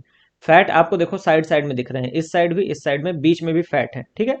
फैट के अलावा ये अलग अलग लोब है, ठीक है। ये देखो एक लोब ये हो गया, एक लोब ये हो गया, ये मैंने बता रखा है, ठीक है। एक लोब ये हो गया, एक लोब ये हो गया, ठीक है। एक लोब ये हो गया। तो इस तरह के कई सारे लोब्स रहते हैं, 15 से 20 लोब। तो ये मेमोरी लोब आप दिखा रखा है। मेमोरी लोब के अंदर ही मेमोरी एल्वियोलस पाया जाता है। एल्वियोलाई यहाँ पे एल्वियोलस जो है ये एल्वियोलाई सेल को कहा जा रहा है, ठीक है। एल्वियोलाई जो है वो प्लूरल फॉर्म होता है, एल्वियोलस जो है वो सिंगुलर होता है, ठीक है। फिर एल्वियोलस से जो दूध निकलता है वो डक्ट में जाता है, डक्ट से एम्पुला में जाता है, एम्पुला से फिर लैक्टिफेरस डक्ट में जाता है, फिर उसके बाद निपल से होता हुआ वो बाहर आ जाता है, ठीक है। अच्छा, अब आते हैं गैमीटोजेनेसिस पे, यानी गैमीट के फॉर्मेशन पे। तो हमने देखो रिप्रोडक्टिव ऑर्गन हमने दोनों को पढ़ दिया, मेल का भी फीमेल का भी। अब हम पढ़ेंगे कि गैमीट कैसे बनता है, गैमीट का फॉर्मेशन कहते हो कैसे होता है। तो देखो प्राइमरी सेक्स ऑर्गन क्या होता है, जो कि गैमीट को प्रोड्यूस करता है, यानी स्पर्म और ओवम को जो प्रोड्यूस करता है। मेल में प्राइमरी सेक्स ऑर्गन टेस्टिस होता है, और फीमेल की बात करें तो इसमें प्राइमरी सेक्स ऑर्गन ओवरी होती है, ठीक है। अच्छा, प्रोड्यूसिंग ऑफ मतलब गैमीट, गैमीट का बनना जो होता है, फॉर्मेशन ऑफ गैमीट, इसी को हम गैमीटोजेनेसिस कहते हैं। अब कैसे गैमीटोजेनेसिस कैसी हो रखी है, कैसे मतलब होती है, वो आपको पूरे पैराग्राफ में बताया गया है, लेकिन पैराग्राफ से अगर ज्यादा अच्छे तरीके से हम समझेंगे तो वो है फिगर में। तो हम 2 पेज आगे आके पहले फिगर देखते हैं, क्योंकि फिगर में आपको ज्यादा अच्छे समझ में आता है, ठीक है। अब देखो हमारे अंदर क्या होता है, जो टेस्टिस होता है उसके अंदर स्पर्मेटोगोनिया पाए जाते हैं। जब स्पर्मेटोगोनिया जो है, जब प्यूबर्टी आती है तब हमारे अंदर गैमीट गैमीट का फॉर्मेशन शुरू होता है, ठीक है। स्पर्म जो होता है वो जब प्यूबर्टी आती है तभी बनना शुरू होता है, उसके पहले नहीं बनता है, ठीक है। तो प्यूबर्टी पे, अब ये चीज मैं यहाँ पे लिख भी देता हूँ, एक सेकंड रुको। यहाँ पे एक चीज मैं लिख भी देता हूँ ये कि क्योंकि इंपॉर्टेंट है। जो स्पर्मेटोजेनेसिस है, स्पर्मेटो, या फिर यहाँ पे लिखा हुआ है सिर्फ उस पर वो कर देते हैं, ये स्पर्मेटोजेनेसिस लिखा हुआ है ना, स्टार्ट एट प्यूबर्टी, ये प्यूबर्टी पे शुरू होता है। यहाँ पे लिखा है oogenesis, इसके बारे में भी अभी हम लिखेंगे कि इसके बारे में कुछ और लिखना है, ठीक है। तो अभी हम oogenesis पढ़ते समय लिखेंगे। तो स्पर्मेटोजेनेसिस मतलब स्पर्म का फॉर्मेशन, हम पहले स्पर्म का फॉर्मेशन देख रहे हैं। तो देखो हमारे पास स्पर्मेटोगोनिया होता है टेस्टिस के अंदर। प्यूबर्टी पे क्या होता है, स्पर्मेटोगोनिया में डिवीजन शुरू होते हैं। कौन से डिवीजन, माइटोसिस डिवीजन। तो माइटोसिस यहाँ पे डिफरेंशिएशन लिखा है, डिफरेंशिएशन इसलिए भी लिखा है क्योंकि डिवाइड करने के साथ साथ जो सेल्स होती हैं वो डेवलप करती जाती हैं, इसीलिए माइटोसिस डिफरेंशिएशन लिखा है, ठीक है। अब देखो स्पर्मेटोगोनिया में माइटोसिस हो रहा है, तो यहाँ पे प्राइमरी स्पर्मेटोसाइट बनेंगे। अब एक चीज और इंपॉर्टेंट होती है यहाँ पे कि कौन सा हैप्लॉइड कौन सा डिप्लॉइड। तो स्पर्मेटोगोनिया होते हैं डिप्लॉइड होते हैं, और क्योंकि माइटोसिस से प्राइमरी स्पर्मेटोसाइट बने हैं तो इस प्राइमरी स्पर्मेटोसाइट जो है ये भी डिप्लॉइड होंगे, यानी 2n होंगे। प्राइमरी स्पर्मेटोसाइट में पहला मियोटिक डिवीजन होता है, फिर बनते हैं सेकेंडरी स्पर्मेटोसाइट, मतलब सेकेंडरी स्पर्मेटोसाइट जो है वो हैप्लॉइड होंगे, क्योंकि मियोटिक डिवीजन है, मियोसिस से हुआ है। अब सेकेंडरी, अभी देखो मियोसिस कंप्लीट नहीं हुआ है, अभी पहला मियोसिस हुआ है, मतलब M1 हुआ है, मियोसिस 1 हुआ है, फिर मियोसिस 2 होगा, जिससे कि सेकेंडरी स्पर्मेटोसाइट हो गए, उसमें मियोसिस 2 हुआ जिससे कि स्पर्मेटिड बने, ये भी n होगा, और जो स्पर्मेटोजुआ बनेंगे ये भी n होगा, ठीक है। अब देखो, तो देखो पहला मियोटिक डिवीजन जब प्राइमरी स्पर्मेटोसाइट में हुआ तो सेकेंडरी स्पर्मेटोसाइट बने, इसमें दूसरा मियोटिक डिवीजन हुआ यानी मियोसिस कंप्लीट हुआ जिससे स्पर्मेटिड बने। स्पर्मेटिड जो है इनमें डिफरेंशिएशन होता है, बेसिकली आप कह सकते हो ये मॉडिफाई होते हैं, थोड़ा ग्रो करते हैं, जिससे कि स्पर्मेटोजुआ बनता है। जो स्पर्मेटोजुआ है इसी को हम स्पर्म कहते हैं नॉर्मल भाषा में। तो कॉमन भाषा में स्पर्म किसे कहा जाता है, स्पर्मेटोजुआ को। तो स्पर्मेटोजुआ बन गया यानी स्पर्म फॉर्मेशन यानी स्पर्मेटोजेनेसिस हो गई। अब यही चीज आपको फिगर में दिखा रखी है, देखो फिगर में ये एक स्पर्मेटोगोनिया है, इसमें लगातार माइटोसिस बार बार हो रहा है, एक बार ये हुआ तो 2 बने, फिर माइटोसिस हुआ फिर 2 बन गए यहाँ पे, है ना। फिर माइटोसिस हुआ यहाँ पे फिर 2 बन गए। ये सारे के सारे जैसे मैंने नीले कलर के किए हैं, ये सारे के सारे क्या है, स्पर्मेटोगोनिया। अब ये जो है स्पर्मेटोगोनिया जो है इसमें होगा, स्पर्मेटोगोनिया जो है इसमें होगा पहला मियोटिक डिवीजन जिससे बनेंगे सेकेंडरी स्पर्मेटोसाइट, जो कि मैं रेड कलर से बना रहा हूँ। ये दोनों क्या है, सेकेंडरी स्पर्मेटोसाइट, ये दोनों सेकेंडरी स्पर्मेटोसाइट है। अब सेकेंडरी स्पर्मेटोसाइट में होगा दूसरा मियोटिक डिवीजन जिससे कि बनेंगे स्पर्मेटिड्स, ये स्पर्मेटिड है। ये चारों क्या है, रेड कलर से जो मैं बना रहा हूँ ये स्पर्मेटिड है। फिर स्पर्मेटिड में क्या होगा, डिफरेंशिएशन मतलब ग्रोथ होगी, या कह लो मॉडिफिकेशन होगा, जिससे हमें स्पर्म मिल जाएगा। यहाँ पे 4 स्पर्म आपको दिखा रखे हैं। तो ये स्पर्मेटोजेनेसिस था, जो कि काफी आसान है। अगर oogenesis को देखेंगे तो उससे तो काफी सिंपल प्रोसेस है, ठीक है। यहाँ पे n और 2n भी याद रखना, क्योंकि क्वेश्चन काफी पूछे जाता है कि कौन सा हैप्लॉइड है कौन सा डिप्लॉइड है, ठीक है। फिगर भी मैंने आपको दिखा दिया। अब हम पढ़ते हैं पैराग्राफ को। अब हम पैराग्राफ पे आते हैं। ये हमारा पैराग्राफ है गैमेटोजेनेसिस का। तो देखो, टेस्टिस के अंदर मेल जर्म सेल्स होती हैं जो कि इमेच्योर, अभी मैच्योर नहीं हुई हैं, जिन्हें हम स्पर्मेटोगोनिया कहते हैं। स्पर्मेटोगोनिया जो है ये स्पर्म यही आगे चल के स्पर्म बनाती हैं। दे प्रोड्यूस स्पर्म स्पर्मेटोजेनेसिस के थ्रू। तो स्पर्म का फॉर्मेशन ही स्पर्मेटोजेनेसिस होता है। यहाँ पे आगे इंपॉर्टेंट चीज लिखिए, spermatogenesis that begins at puberty, यानी प्यूबर्टी पे स्पर्मेटोजेनेसिस शुरू होती है, ठीक है। अब जो स्पर्मेटोगोनिया है, जिसे सिंगुलर में आप स्पर्मेटोगोनियम कह सकते हैं, ये सेमनीफेरस ट्यूब्यूल्स के अंदर होते हैं। आपको पता है दो तरह की सेल होती हैं सेमनीफेरस ट्यूब्यूल में, स्पर्मेटोगोनिया और सर्टोली सेल, ठीक है। ये माइटोसिस होता है इसके अंदर, स्पर्मेटोगोनिया के अंदर, जिससे कि इनका नंबर बढ़ जाता है, ठीक है। स्पर्मेटोगोनियम जो है वो डिप्लॉयड होता है और इसमें 46 क्रोमोसोम होते हैं, ठीक है। अब माइटोसिस होगा तब भी ये डिप्लॉयड ही तो रहेगा। माइटोसिस में आपका क्रोमोसोम नंबर तो उतना ही रहेगा, ठीक है। तो कुछ स्पर्मेटोगोनिया हैं जो कि हमें, जिनका हमें प्राइमरी स्पर्मेटोसाइट कह देंगे, जो कि पीरियोडिकली अंडरगो मियोसिस, जिनके अंदर मियोसिस हो जाता है ना। देखो कई सारे बने हैं, उसमें से कुछ प्राइमरी स्पर्मेटोसाइट है जिनमें मियोसिस होता है, ठीक है। अच्छा, मियोसिस में जब पहला मियोटिक डिवीजन कंप्लीट होता है, जो कि बेसिकली रिडक्शन डिवीजन है, इसमें दो इक्वल सेल्स बनती हैं, हैप्लॉइड सेल्स, जिन्हें हम सेकेंडरी स्पर्मेटोसाइट कहते हैं, जो कि फिगर में हमने देखा, ठीक है। सेकेंडरी स्पर्मेटोसाइट हैप्लॉइड है, इसमें इसे 23 क्रोमोसोम ही पाया जाएगा, ठीक है। अब सेकेंडरी स्पर्मेटोसाइट में सेकेंड मियोटिक डिवीजन होता है, जिससे कि 4 इक्वल हैप्लॉइड सेल्स मिलती हैं, जिन्हें हम स्पर्मेटिड कहते हैं। स्पर्मेटिड जो है यही आगे चल के ट्रांसफॉर्म होता है, मॉडिफाई हो जाता है और स्पर्मेटोजोआ बनाता है, जिसे हम कॉमनली स्पर्म कहते हैं। अब स्पर्मेटिड का स्पर्मेटोजोआ बनाना ही जो होता है स्पर्मियोजेनेसिस होता है। अब देखो, स्पर्मेटोजेनेसिस और मियोजेनेसिस में अंतर है। यहां मैं कह रहा हूं स्पर्मेटोजोआ का, सॉरी, यहां मैं कह रहा हूं स्पर्मेटिड का स्पर्मेटोजोआ बनाना, इसको कहते हैं हम स्पर्मियोजेनेसिस, ठीक है। जबकि नॉर्मल हम कहते हैं, अगर फॉर्मेशन ऑफ मेल गैमेट या फॉर्मेशन ऑफ स्पर्म क्या होता है, तो स्पर्मेटोजेनेसिस। स्पर्मियोजेनेसिस मेटोजेनेसिस दोनों अलग है, ठीक है। अब आगे बढ़ते हैं। देखो यहाँ पे, अच्छा, जब स्पर्मियोजेनेसिस हो जाती है तो जो स्पर्म का हेड होता है वो सर्टोली सेल में जाके घुस जाता है। क्यों? क्योंकि न्यूट्रिशन लेना होता है। अब वो न्यूट्रिशन लेगा और ताकतवर बनेगा, ठीक है। एंड आर फाइनली, और बाद में थोड़ी देर बाद सेमनीफेरस ट्यूब्यूल से ये बाहर निकल आता है, जिसे हम स्पर्मिएशन कहते हैं। तो स्पर्मिएशन क्या है? जो स्पर्म है उनका सेमनीफेरस ट्यूब्यूल से बाहर निकल आना, क्योंकि ट्यूब्यूल के अंदर ही तो बने हैं ये। अब ये बाहर निकल आए तो इसी को हम कहते हैं स्पर्मिएशन, ठीक है। यहाँ पे फिर से एनसीईआरटी ने दिखाया, देखो स्पर्मेटोजेनेसिस जो है वो प्यूबर्टी पे शुरू होती है। क्यों प्यूबर्टी पे शुरू होती है? क्योंकि जीएनआरएच नाम के हार्मोन्स, यानी गोनेडोट्रोपिन रिलीजिंग हार्मोन्स निकलते हैं, जो कि एक्चुअली हाइपोथैलेमस से निकलते हैं। देखो, this is you call hypothalamic hormone, जो कि एक हाइपोथैलेमिक हार्मोन है। जब जीएनआरएस बढ़ जाता है तो वो एंटीरियर पिट्यूटरी पर काम करता है, और एलएच यानी ल्यूटिनाइजिंग हार्मोन और एफएसएच यानी फॉलिकुलर स्टिमुलेटिंग हार्मोन, इन दोनों हार्मोन को रिलीज करवाता है। जो एलएच है ये लेडिक सेल पे काम करता है, और जो एफएसएच है ये सर्टोरी सेल पे काम करता है। अच्छा, लेडिक सेल का काम मैंने बताया था कि ये एंड्रोजेंस को बनाते हैं, जैसे टेस्टोस्टेरोन। तो एलएच लेडिक सेल पे काम करके यही करता है, टेस्टोस्टेरोन का सिक्रीशन कराता है, सिंथेसिस कराता है, ठीक है। सर्टोरी सेल का काम क्या था? जो स्पर्म है उसको न्यूट्रिशन प्रोवाइड करना, ठीक है। तो ये एलएच और एफएसएच का काम होता है। अब स्पर्म का फिगर है आपके पास। मेन चीजें स्पर्म में, फिगर में आपको काफी ज्यादा इंपॉर्टेंट है याद करना फिगर आपको। देखो, फिगर में सबसे पहले स्पर्म में एक हैप्लॉइड सेल है, तो सेल में प्लाज्मा मेम्ब्रेन होगी ही, है ना। इसके अलावा जब सबसे ऊपर वाला पार्ट देखेंगे स्पर्म का, तो उसको हम कहते हैं एक्रोसोम, जिसमें एंजाइम्स होते हैं। और एंजाइम्स जो हैं ये ओवम के अंदर पेनेट्रेशन में हेल्प करते हैं, मतलब फर्टिलाइजेशन में हेल्प करते हैं। जैसे ये ओवम है और ये हमारा एक स्पर्म है, ठीक है। तो स्पर्म जो एक्रोसोम होता है, ये ओवम जो होता है, जो सॉरी स्पर्म जो होता है,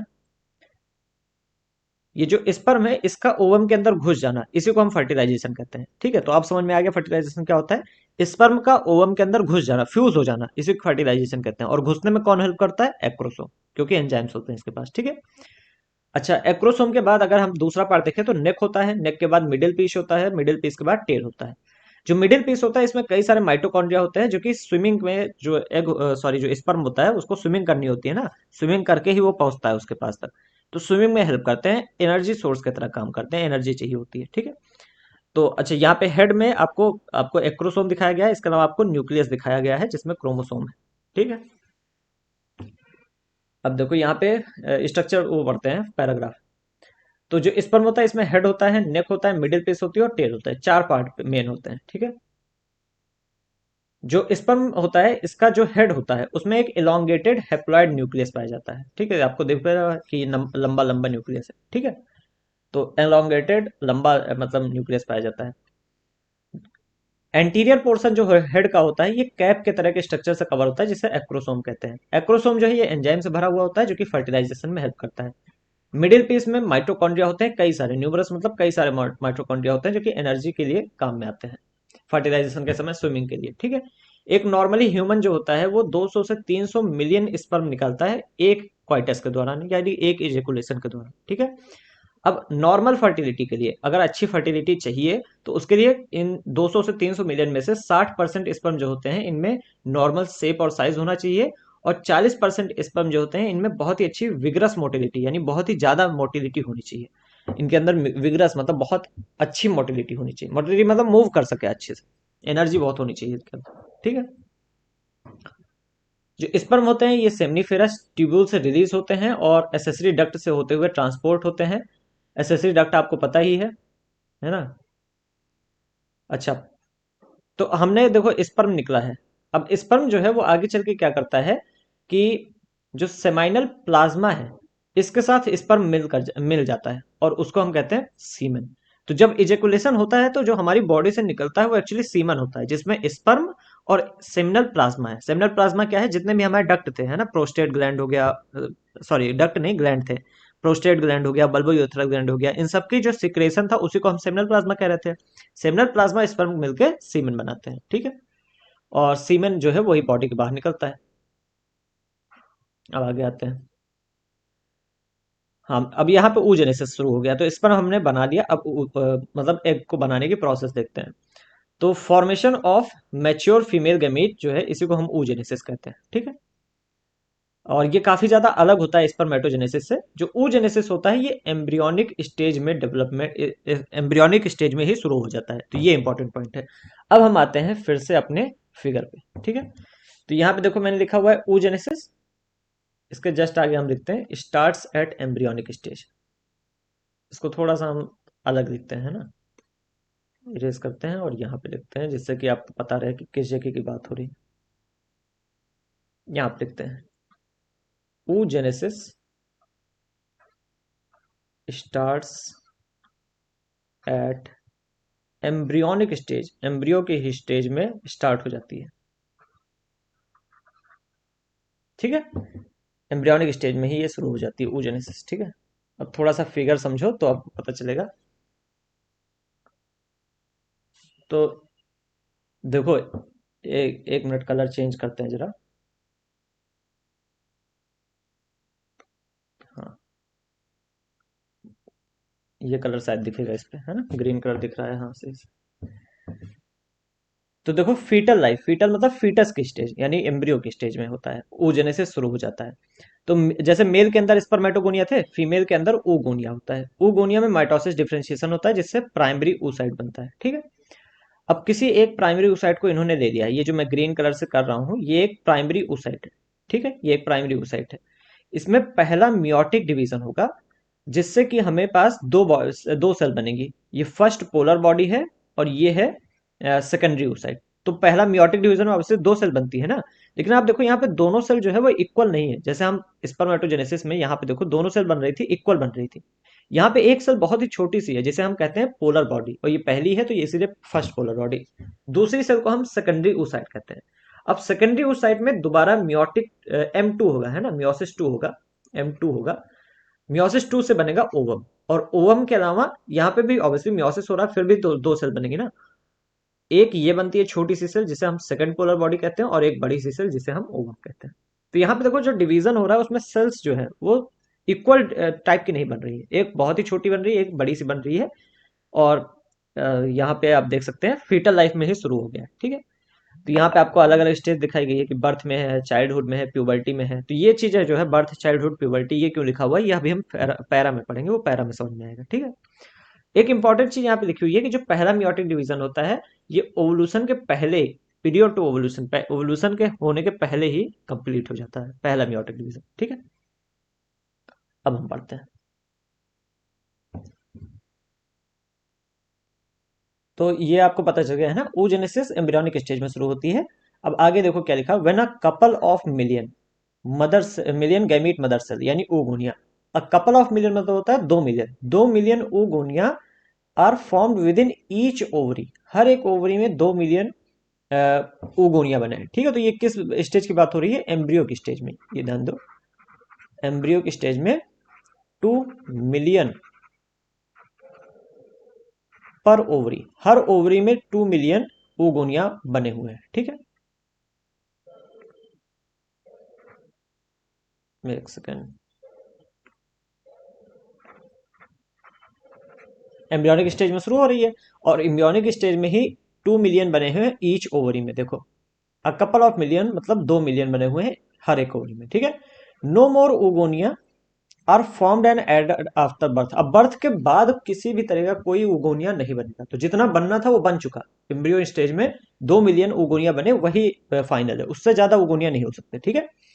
अब ये सेल्स जो है, ये जो oogonia है, ये डिवाइड करना शुरू कर देती हैं और prophase one of meiotic division, meiosis के प्रोफेज वन में आके टेम्पोरली अरेस्ट हो जाती है, मतलब रुक जाती हैं।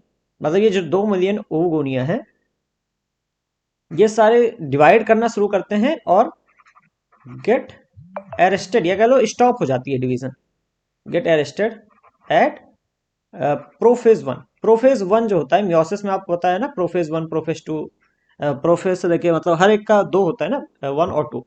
तो प्रोफेज वन स्टेज में ही इनका जो मतलब डिवीजन है वो बंद हो जाता है, शुरू तो होता है लेकिन तुरंत बंद हो जाता है प्रोफेज वन के स्टेज में।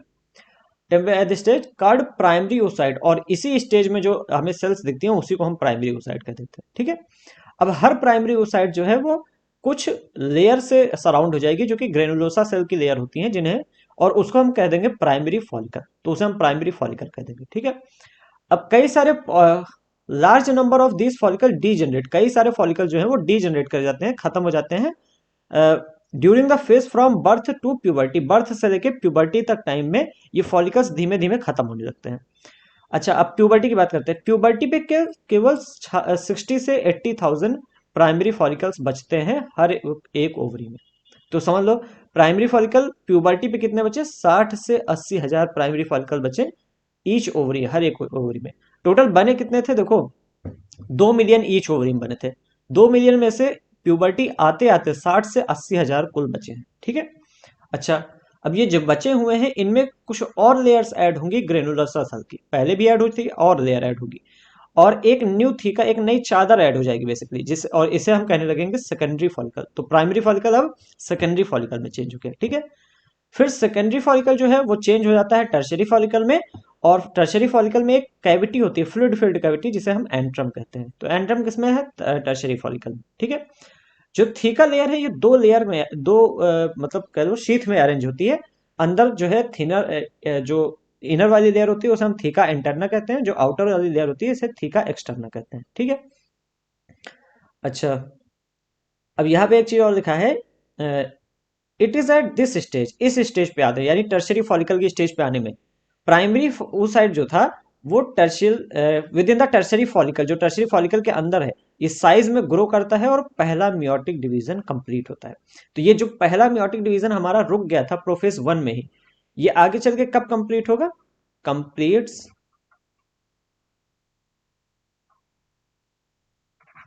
ड्यूरिंग 3 डिग्री फॉलिकल, ड्यूरिंग क्या, इन द ग्रो, जब ये 3 डिग्री फॉलिकल के वो हो जाता है उस समय ये जाके कहीं तो पहला मियोटिक डिवीजन होता है वो कंप्लीट होता है।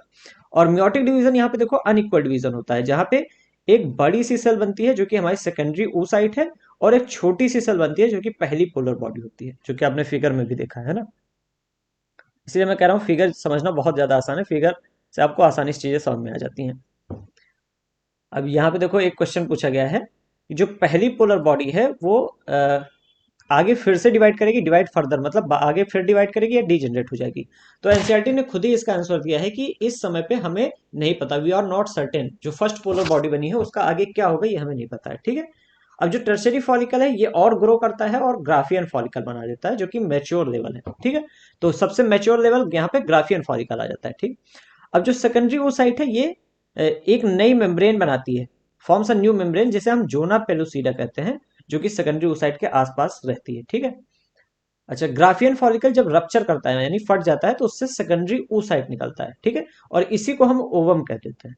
तो बेसिकली अभी देखो सेकेंडरी oocyte निकला हुआ है, और सेकेंडरी oocyte में सिर्फ मियोसिस वन डिवीजन हुआ है, मियोसिस टू अभी भी बाकी है, ठीक है। और इसी सेकेंडरी oocyte को हम ओवम कह देते हैं, और इसी प्रोसेस को हम कहते हैं ओवुलेशन, ठीक है। तो अब बाकी यहाँ पे कुछ खास नहीं दे रखा है, यहाँ पे फिगर देख लो, समझ लो थोड़ा सा। फिगर में देखो आपको दिखाया गया है, यहाँ पे ब्लड वेसल्स दिखा रखी हैं। प्राइमरी फॉलिकल जो सबसे पहली स्टेज होती है प्राइमरी फॉलिकल होती है, और फिर उसका डेवलपमेंट शुरू होता है, प्राइमरी से आगे बढ़ता है सेकेंडरी भी जाता है, सेकेंडरी से आगे बढ़ता है टर्सरी पे, टर्सरी के बाद आता है यहाँ पे ग्राफियन फॉलिकल। और टर्सरी फॉलिकल में देखो एंट्रम दिखाया गया है। एंट्रम क्या है, टर्सरी फॉलिकल में एक कैविटी होती है ना, जिसमें फ्लूइड भरा होता है, जिसे हम एंट्रम कहते हैं। फिर ग्राफियन फॉलिकल बना है। अब इस जगह पे देखो ग्राफियन फॉलिकल रप्चर हो गया यानी फट गया, तो उसी से ओवम बना है। और जो ये फटा हुआ है ग्राफियल फॉलिकल, ये आगे चल के कॉर्पस ल्यूटियम नाम के स्ट्रक्चर में चेंज हो जाता है, जिसका फंक्शन हम पढ़ेंगे, ठीक है। तो यही ग्राफियन फॉलिकल जो है जब फट जाता है उसके बाद कॉर्पस कॉर्पस ल्यूटियम में बदल जाता है, ठीक है। हाँ, अब आती है मेस्ट्रुअल साइकिल। कॉर्पस ल्यूटियम आप इसी में समझेंगे, मेस्ट्रुअल साइकिल के बारे जब पढ़ेंगे, ठीक है। तो मेंस्ट्रुअल साइकिल क्या है, reproductive cycle in female primates. Female primate जैसे मंकी, एप्स, है ना, ह्यूमन बीइंग्स, इन सब में जो रिप्रोडक्टिव साइकिल चलती है इसी को मेंस्ट्रुअल साइकिल कहते हैं। जो पहला मेंस्ट्रुएशन है ये प्यूबर्टी पे शुरू होता है, जिसे हम मीनार्क कहते हैं। और जो आखिरी है उसके आगे में आगे लिखा होगा मेनोपॉज कहते हैं जिसे, ठीक है। आखिरी में अभी लिखा होगा मेनोपॉज भी, जो आखिरी मतलब मेंस्ट्रुअल साइकिल होता है उसके बाद हम कहते हैं मेनोपॉज हो गया, ठीक है। अच्छा, ह्यूमन फीमेल की बात करें तो जो मेंस्ट्रुएशन होता है ये लगभग 28 से 29 दिन का होता है, ठीक है। और ये साइकिल होती है, और इस साइकिल को हम कहते हैं मेंस्ट्रुअल साइकिल। मतलब इसमें कई सारे वो होते हैं, मतलब स्टेजेस होते हैं, और पूरी एक साइकिल होती है। An ovum is released during the middle of each menstrual cycle. Her menstrual cycle के जो मिडिल वाला है, जैसे 28 दिन की मेंस्ट्रुअल साइकिल है तो लगभग 14वें दिन जो है एक ओवम रिलीज होता है, ठीक है। अच्छा, मेजर इवेंट्स हम देखते हैं क्या क्या होता है मेंस्ट्रुअल साइकिल में। तो सबसे पहला फेस होता है मेंस्ट्रुअल फेस, सबसे पहले यहीं से शुरू करते हैं, स्टार्ट हम यही करते हैं। मेंस्ट्रुअल फेस हम सबसे पहला फेस मानते हैं। मेंस्ट्रुअल फेस जो है वो 3 से 5 दिन के लिए होता है, और इस फेज में मेंस्ट्रुअल फ्लो होता है, मतलब जो वेजाइना होता है उससे अ, जो ब्लड होता है और जो एंट्रोमेट्रियम की लाइटनिंग होती है वो बाहर निकलती है, ठीक है। तो जिसे हम मेंस्ट्रुएशन कहते हैं। तो 3 से 5 दिन का पहला फेज होता है। अब मेंस्ट्रुअल फ्लो में है क्या चीज, तो जो एंडोमेट्रियम लाइनिंग होती है वो ब्रेक करती है। हमने बताया था यूट्रस में 3 लेयर है ना, एंडोमेट्रियम, सॉरी, पेरीमेट्रियम, मायोमेट्रियम और एंडोमेट्रियम। तो एंडोमेट्रियम यहाँ पे टूट जाती है, ब्रेक कर जाती है। और उसकी ब्लड वेसल जो है forms liquid that comes out through vagina, ठीक है। यही लिक्विड बाहर आता है वेजाइना से। मेंस्ट्रुअल तभी होता है जब ओवम जो है वो फर्टिलाइजेशन ना हो गया हो। अगर फर्टिलाइजेशन हो गया ओवम का तो मेंस्ट्रुअल रुक जाता है, इसीलिए प्रेगनेंसी के दौरान जो होता है मेंस्ट्रुअल साइकिल नहीं होती है। तो देखो लिखा हुआ है लैक ऑफ मेंस्ट्रुएशन, मेंस्ट्रुएशन ना होना इज इंडिकेटिव ऑफ प्रेगनेंसी। ये प्रेगनेंसी का वो दिखाता है, इंडिकेट करता है प्रेगनेंसी को, ठीक है। हालांकि इसमें अलग भी रीजन हो सकते हैं, मेंस्ट्रुअल साइकिल ना होने के और भी रीजन हो सकते हैं, जैसे स्ट्रेस, पुअर हेल्थ एक्सेट्रा, ये सब भी रीजन हो सकते हैं, ठीक है। अच्छा, तो पहली फेज थी मेंस्ट्रुअल फेज। दूसरी फेज आती है फॉलिकुलर फेज, ये दूसरी फेज है हमारी। दूसरी फेज में जो फॉलिकल्स होते हैं जैसे प्राइमरी फॉलिकल हो गए, ये डेवलप करते हैं, ग्रो करते हैं, और फुल्ली मैच्योर ग्राफियन फॉलिकल में चेंज कर जाते हैं, ठीक है। इसके अलावा जो एंडोमेट्रियम लाइनिंग होती है यूट्रस की, ये रीजनरेट कर जाती है, रीजनरेट मतलब फिर से बन जाती है थ्रू प्रोलिफरेशन, ठीक है। ये हमारा दूसरा पेज है जिसको हम फॉलिकुलर फेज कहते हैं। इसमें मेनली क्या हुआ, जो प्राइमरी फॉलिकल था वो सेकेंडरी बन गया, सेकेंडरी से टर्शियरी बना, टर्शियरी से ग्राफियन फॉलिकल बना। इसके अलावा एंडोमेट्रियम लाइनिंग रीजनरेट कर गई। दीज चेंजेस, हाँ ठीक है, अब आगे बढ़ते हैं। ये देखो गोनाडोट्रोपिन्स, जो एलएच और एफएसएच है, इन दोनों को मिला के गोनाडोट्रोपिन्स कहते हैं। ये हार्मोन्स है ना। LH FSH increase gradually during follicular phase. Follicular में लगातार इनका लेवल धीमे धीमे बढ़ता रहता है, एलएच और एफएसएच का, ठीक है। Both L H and F S H attain a peak level in middle of cycle, यानी लगभग 14वें दिन, 14th डे पे L H F S H का लेवल पीक पे रहता है, ठीक है।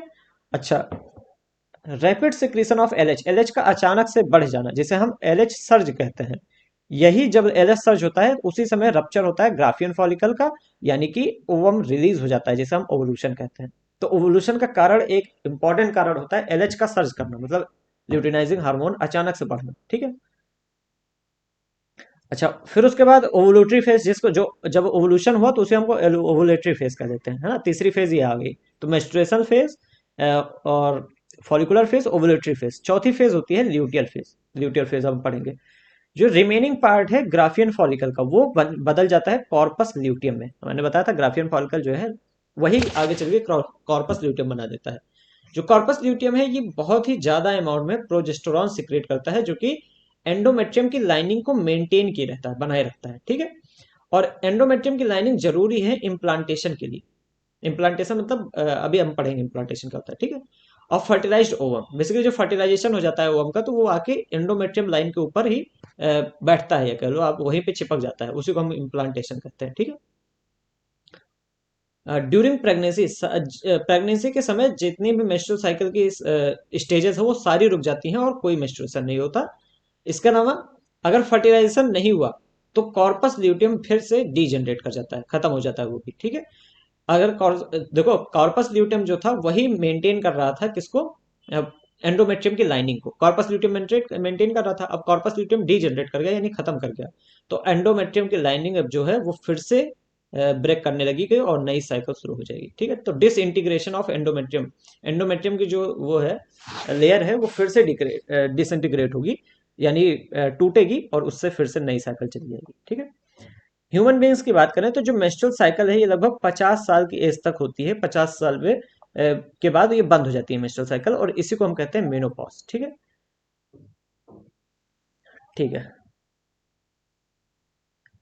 अब आते हैं फर्टिलाइजेशन और इम्प्लांटेशन। फर्टिलाइजेशन मैंने बता दिया, स्पर्म का ओवम के अंदर घुस जाना या फ्यूज कर जाना, इसी को फर्टिलाइजेशन कहते हैं, ठीक है। कॉपुलेशन के समय जैसे क्वाइटस या सेक्सुअल इंटरकोर्स कहा जाता है, जो सीमेन है वो पेनिस के द्वारा वेजाइना के अंदर रिलीज किया जाता है, और इसी को हम इंसेमिनेशन कहते हैं, यानी सीमेन को अंदर डालना, ठीक है। अच्छा, मोटाइल स्पर्म, जो स्पर्म्स होते हैं ये बहुत ही तेजी से स्विम करते हुए सर्वाइक्स से होते हुए यूट्रस में पहुंचते हैं, और यूट्रस के बाद ये पहुंचते हैं एम्पुलरी रीजन में, यानी फेलोपियन ट्यूब का एम्पुला रीजन जो है वहां पे पहुंचते हैं, ampullary region of fallopian tube. और वहीं पे एम्पुला रीजन में ही हमारा वो होता है फर्टिलाइजेशन होता है, ठीक है। ओवम जो है वो भी ओवरी से निकलता है और एम्पुलर रीजन पे आता है, तो दोनों एम्पुलर रीजन में आ गए, अब यहीं पे फर्टिलाइजेशन होगा, वेयर फर्टिलाइजेशन टेक्स प्लेस, ठीक है, जहां फर्टिलाइजेशन होता है। अच्छा, फर्टिलाइजेशन तभी होगा जब ओवम और स्पर्म जो है वो एक ही समय पे उस जगह पे पहुंच जाए, है ना। कोई अगर एक नहीं आ पाया तो फर्टिलाइजेशन नहीं हो पाएगा, ठीक है। तो this is why all copulation, इसी वजह से हर एक सेक्सुअल इंटरकोर्स जो है वो प्रेगनेंसी नहीं करता है, does not lead to fertilisation pregnancy, ठीक है। अच्छा, fusion of sperm with ovum is called fertilisation. Fertilisation के समय जो स्पर्म होता है वो ओवम की जोना पेलोसिडल लेयर जो है उस पे जाके अटैच होता है, उस पे अटैक करता है बेसिकली, और इंड्यूसेस चेंज, और कुछ चेंज कराता है, जिसके वजह से जो मेम्ब्रेन है that block entry of additional sperm, मतलब अगर एक स्पर्म उसमें घुस जा रहा है तो जो मेम्ब्रेन है उसमें थोड़ा चेंज हो जाएगा और बाकी के स्पर्म नहीं आ पाएंगे, क्योंकि देखो निकले तो हैं 200 से 300 मिलियन के आसपास स्पर्म है, उसमें से एक ही जो है वो फर्टिलाइजेशन करा पाएगा, उसके अलावा नहीं आ पाएगा कोई। तो जो सबसे पहले वो घुस जाता है वही चला जाता है अंदर, बाकी जैसे ही एक स्पर्म घुसता है मेम्ब्रेन ऐसी हो जाती है कि एक्स्ट्रा जो स्पर्म है वो नहीं अंदर आ सकते, ठीक है। तो देखो ये लिखा है, it ensures that only one sperm can fertilise an ovum. जो एक्रोसोम है, एक्रोसोम मैंने बताया था एंजाइम होते हैं जिससे कि फर्टिलाइजेशन होता है ना, स्पर्म का ऊपर के पार्ट होता है एक्रोसोम, वही साइटोप्लाज्म में हेल्प करता है स्पर्म को इंटर करने में, ठीक है, साइटोप्लाज्म के अंदर थ्रू जोना पेलुसिडिया मेम्ब्रेन। अब यहाँ पे देखो ओवम का स्ट्रक्चर दे रखा है आपको, यहाँ पे जोना पेलुसिडा वाली मेम्ब्रेन दे रखी है आपको, और जेनो पेलुसिडा के बाहर साइड में कई सारी सेल्स आपको ग्रीन कलर के दिखा रखी हैं, जो कि कोरोना रेडियाटा की cells of the corona radiata. यहाँ स्पर्म आ रहा है जो कि फर्टिलाइजेशन कराएगा, ठीक। अच्छा, जैसे ही देखो लिखा हुआ है this induces the completion of meiotic division of the secondary oocyte, अभी सेकेंडरी oocyte निकला है, देखो हुआ ये था, oogonia थे, oogonia से, माइटोसिस से ये प्राइमरी oocyte बना था। अब प्राइमरी oocyte में मियोसिस 1 हुआ, मियोसिस 1 हुआ जिससे बना सेकेंडरी oocyte। अब सेकेंडरी oocyte बना था, अब सेकेंडरी oocyte ही निकल गया था, ग्राफीन फॉलिकल से हमने कहा ओवम निकल रहा है, तो एक्चुअली क्या निकल रहा था, सेकेंडरी oocyte। अब सेकेंडरी oocyte में जो मियोसिस 2 है, मियोसिस 2 ये कब होगा, जब फर्टिलाइजेशन हो जाएगा। तो मियोसिस 2 जो है, यहाँ पे मैं लिख देता हूं इसको, happens at time of fertilisation. जब फर्टिलाइजेशन होगा तब मियोसिस 2 होगा, और अब जो बनेगा हम उसको एक्चुअल में ओवम कहते हैं। लेकिन देखो यहाँ पे एक चीज हम गलती करते हैं हमेशा, गलती क्या करते हैं, मतलब वही चीज है, गलत लिखा ही जाता है, क्योंकि वही बन ही गया है। हम क्या कह देते हैं, सेकेंडरी oocyte रिलीज होता है उसी को ओवोल्यूशन कह देते हैं, लेकिन एक्चुअल में ओवम ओवम रिलीज ही नहीं हुआ था। रिलीज क्या हुआ था, ग्राफीन फॉलिकल से सेकेंडरी oocyte, ठीक है, तो ये चीज ध्यान देना। अच्छा, सेकेंड मियोटिक डिवीजन है जो ये भी अनइक्वल होता है, और इसमें सेकेंड पोलर बॉडी बनती है और ओवम बनता है, जिसको हम ओटिड भी कहते हैं, है ना। इसके बाद ओवम जो है फ्यूज कर जाता है स्पर्म के साथ, जिससे डिप्लॉयड जाइगोट बन जाता है। अच्छा, अब सेक्स ऑफ बेबी, जो सेक्स डिटर्मिनेशन है उसके बारे में पढ़ते हैं। तो सेक्स डिटर्मिनेशन बहुत ज्यादा लिखने की जरूरत नहीं है, मैं यहाँ पे बता दे रहा हूँ आपको, कुछ खास है नहीं। तो जो मदर है और जो फादर है, मदर में कौन सा क्रोमोसोम होता है, XX, फादर में XY, यही दोनों सेक्स क्रोमोसोम कह लेते हैं, और यही जो है वो डिसाइड करते हैं सेक्स का, जो बेबी होगा उसके सेक्स का, ठीक है। तो अगर एक्स और एक्स जुड़ गया तो XX बन जाएगा, फीमेल बन जाएगी, है ना, लड़की होगी। अगर एक्स और वाई जुड़ गया तो XY बन जाएगा और मेल बन जाएगा। तो यही दोनों पॉसिबिलिटी होती है, या फिर फीमेल या फिर मेल, कोई भी कॉम्बिनेशन आप लगा सकते हो, ठीक है। तो ये होता है सेक्स डिटर्मिनेशन। अब इसमें कुछ ज्यादा याद करने की जरूरत नहीं है, ठीक है।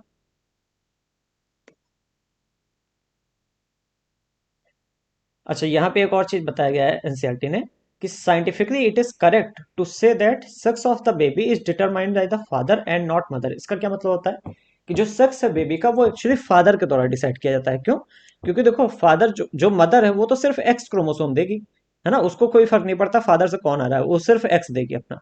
ये फादर के ऊपर डिपेंड करता है, अगर फादर ने अपना एक्स क्रोमोसोम दिया, मतलब ऐसा नहीं कि फादर के हाथ में है, फादर कहेगा एक्स वाला जाओ तो एक्स वाला चला जाएगा, ऐसा नहीं है। जैसे मान लेते हैं फादर में से स्पर्म निकले हैं, ठीक है, ये कई सारे स्पर्म हैं, ये कई सारे स्पर्म में निकले हुए हैं, ठीक है, 200 से 300 मिलियन। कुछ स्पर्म में एक्स क्रोमोसोम होता है, कुछ में वाई होता है, कुछ में एक्स कुछ में वाई, एक्चुअली आधे में एक्स होता है आधे में वाई होता है, ऐसा होता है, ठीक है। तो अब कौन सा पहले पहुंच के फर्टिलाइजेशन करा देगा उसी पे डिपेंड करेगा कि सेक्स क्या होगा बेबी का, ठीक है। तो इसको इरेज करते हैं। तो देखो बात यह है कि इसीलिए जो एनसीईआरटी वो कह रहा है कि जो सेक्स है वो फादर पे डिपेंड करता है, क्योंकि मदर के पास सिर्फ एक ही तरह के एग होगा, जो कि एक्स क्रोमोसोम जिसके अंदर होगा। फादर के पास स्पर्म जो होंगे वो दो तरह के होंगे, एक्स वाले भी होंगे और वाई वाले भी होंगे। अगर वाई वाले से फर्टिलाइजेशन हो रहा है तो फीमेल बनेगी, और एक्स वाले से हो रहा है तो मेल बनेगी। इसीलिए हम कह रहे हैं scientifically it is correct to say that sex of the baby is determined by the father and not the mother, ठीक है। अच्छा, अब आगे आते हैं। अब जो जाइगोट होता है उसमें धीमे धीमे माइटोटिक डिवीजन होने लगते हैं। ऑब्वियसली एक जाइगोट जो है एक ही सेल का होता है, जैसे यहाँ फिगर देखो ए वाला, ये हमारा जाइगोट है, सॉरी ये ओवम है ना। ओवम बी वाला फिगर देखो, ओवम में फर्टिलाइजेशन हुआ। सी वाला देखो जाइगोट बना है, जाइगोट में दो दो मतलब सेल हो गई, एक ही सेल बना था, भाई जाइगोट तो सिंगल सेल का होता है, अब वो दो सेल हो गई। फिर डी वाला फिगर देखो 4 सेल हो गई, ई वाला फिगर देखो 8 सेल हो गई, ठीक है। 8 सेल की स्टेज को हम मॉरूला कह देते हैं, ठीक है। अब देखते हैं, तो जाइगोट में मियोटिक डिवीजन होगा थ्रू द इस्थमस, मतलब फैलोपियन ट्यूब के इस्थमस वाला जंक्शन से होते होते जैसे जैसे आगे जाएगा जाइगोट, उसमें लगातार माइटोटिक डिवीजन होते रहेंगे, ठीक है। इस माइटोटिक डिवीजन को क्लीवेज कहते हैं, क्योंकि जो सेल का साइज होता है वो नहीं बढ़ता है, ठीक है।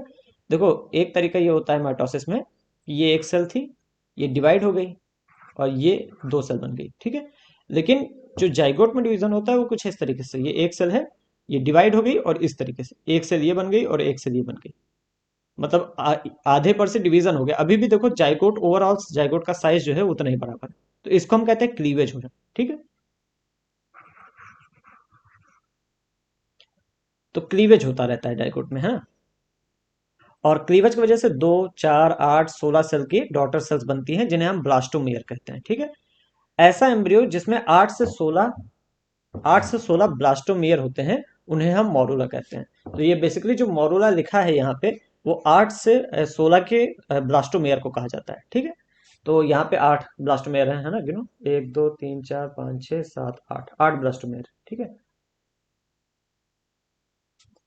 मॉरूला कॉन्टिन्यूज टू डिवाइड, मॉरूला फिर डिवाइड करता है जिससे ब्लास्टोसिस्ट बनता है, और ब्लास्टोसिस्ट ही वो स्टेज है, ब्लास्टोसिस्ट ही वही वो स्टेज है जो कि इम्प्लांटेशन में हेल्प करती है, अभी हम पढ़ेंगे, ठीक है, आगे।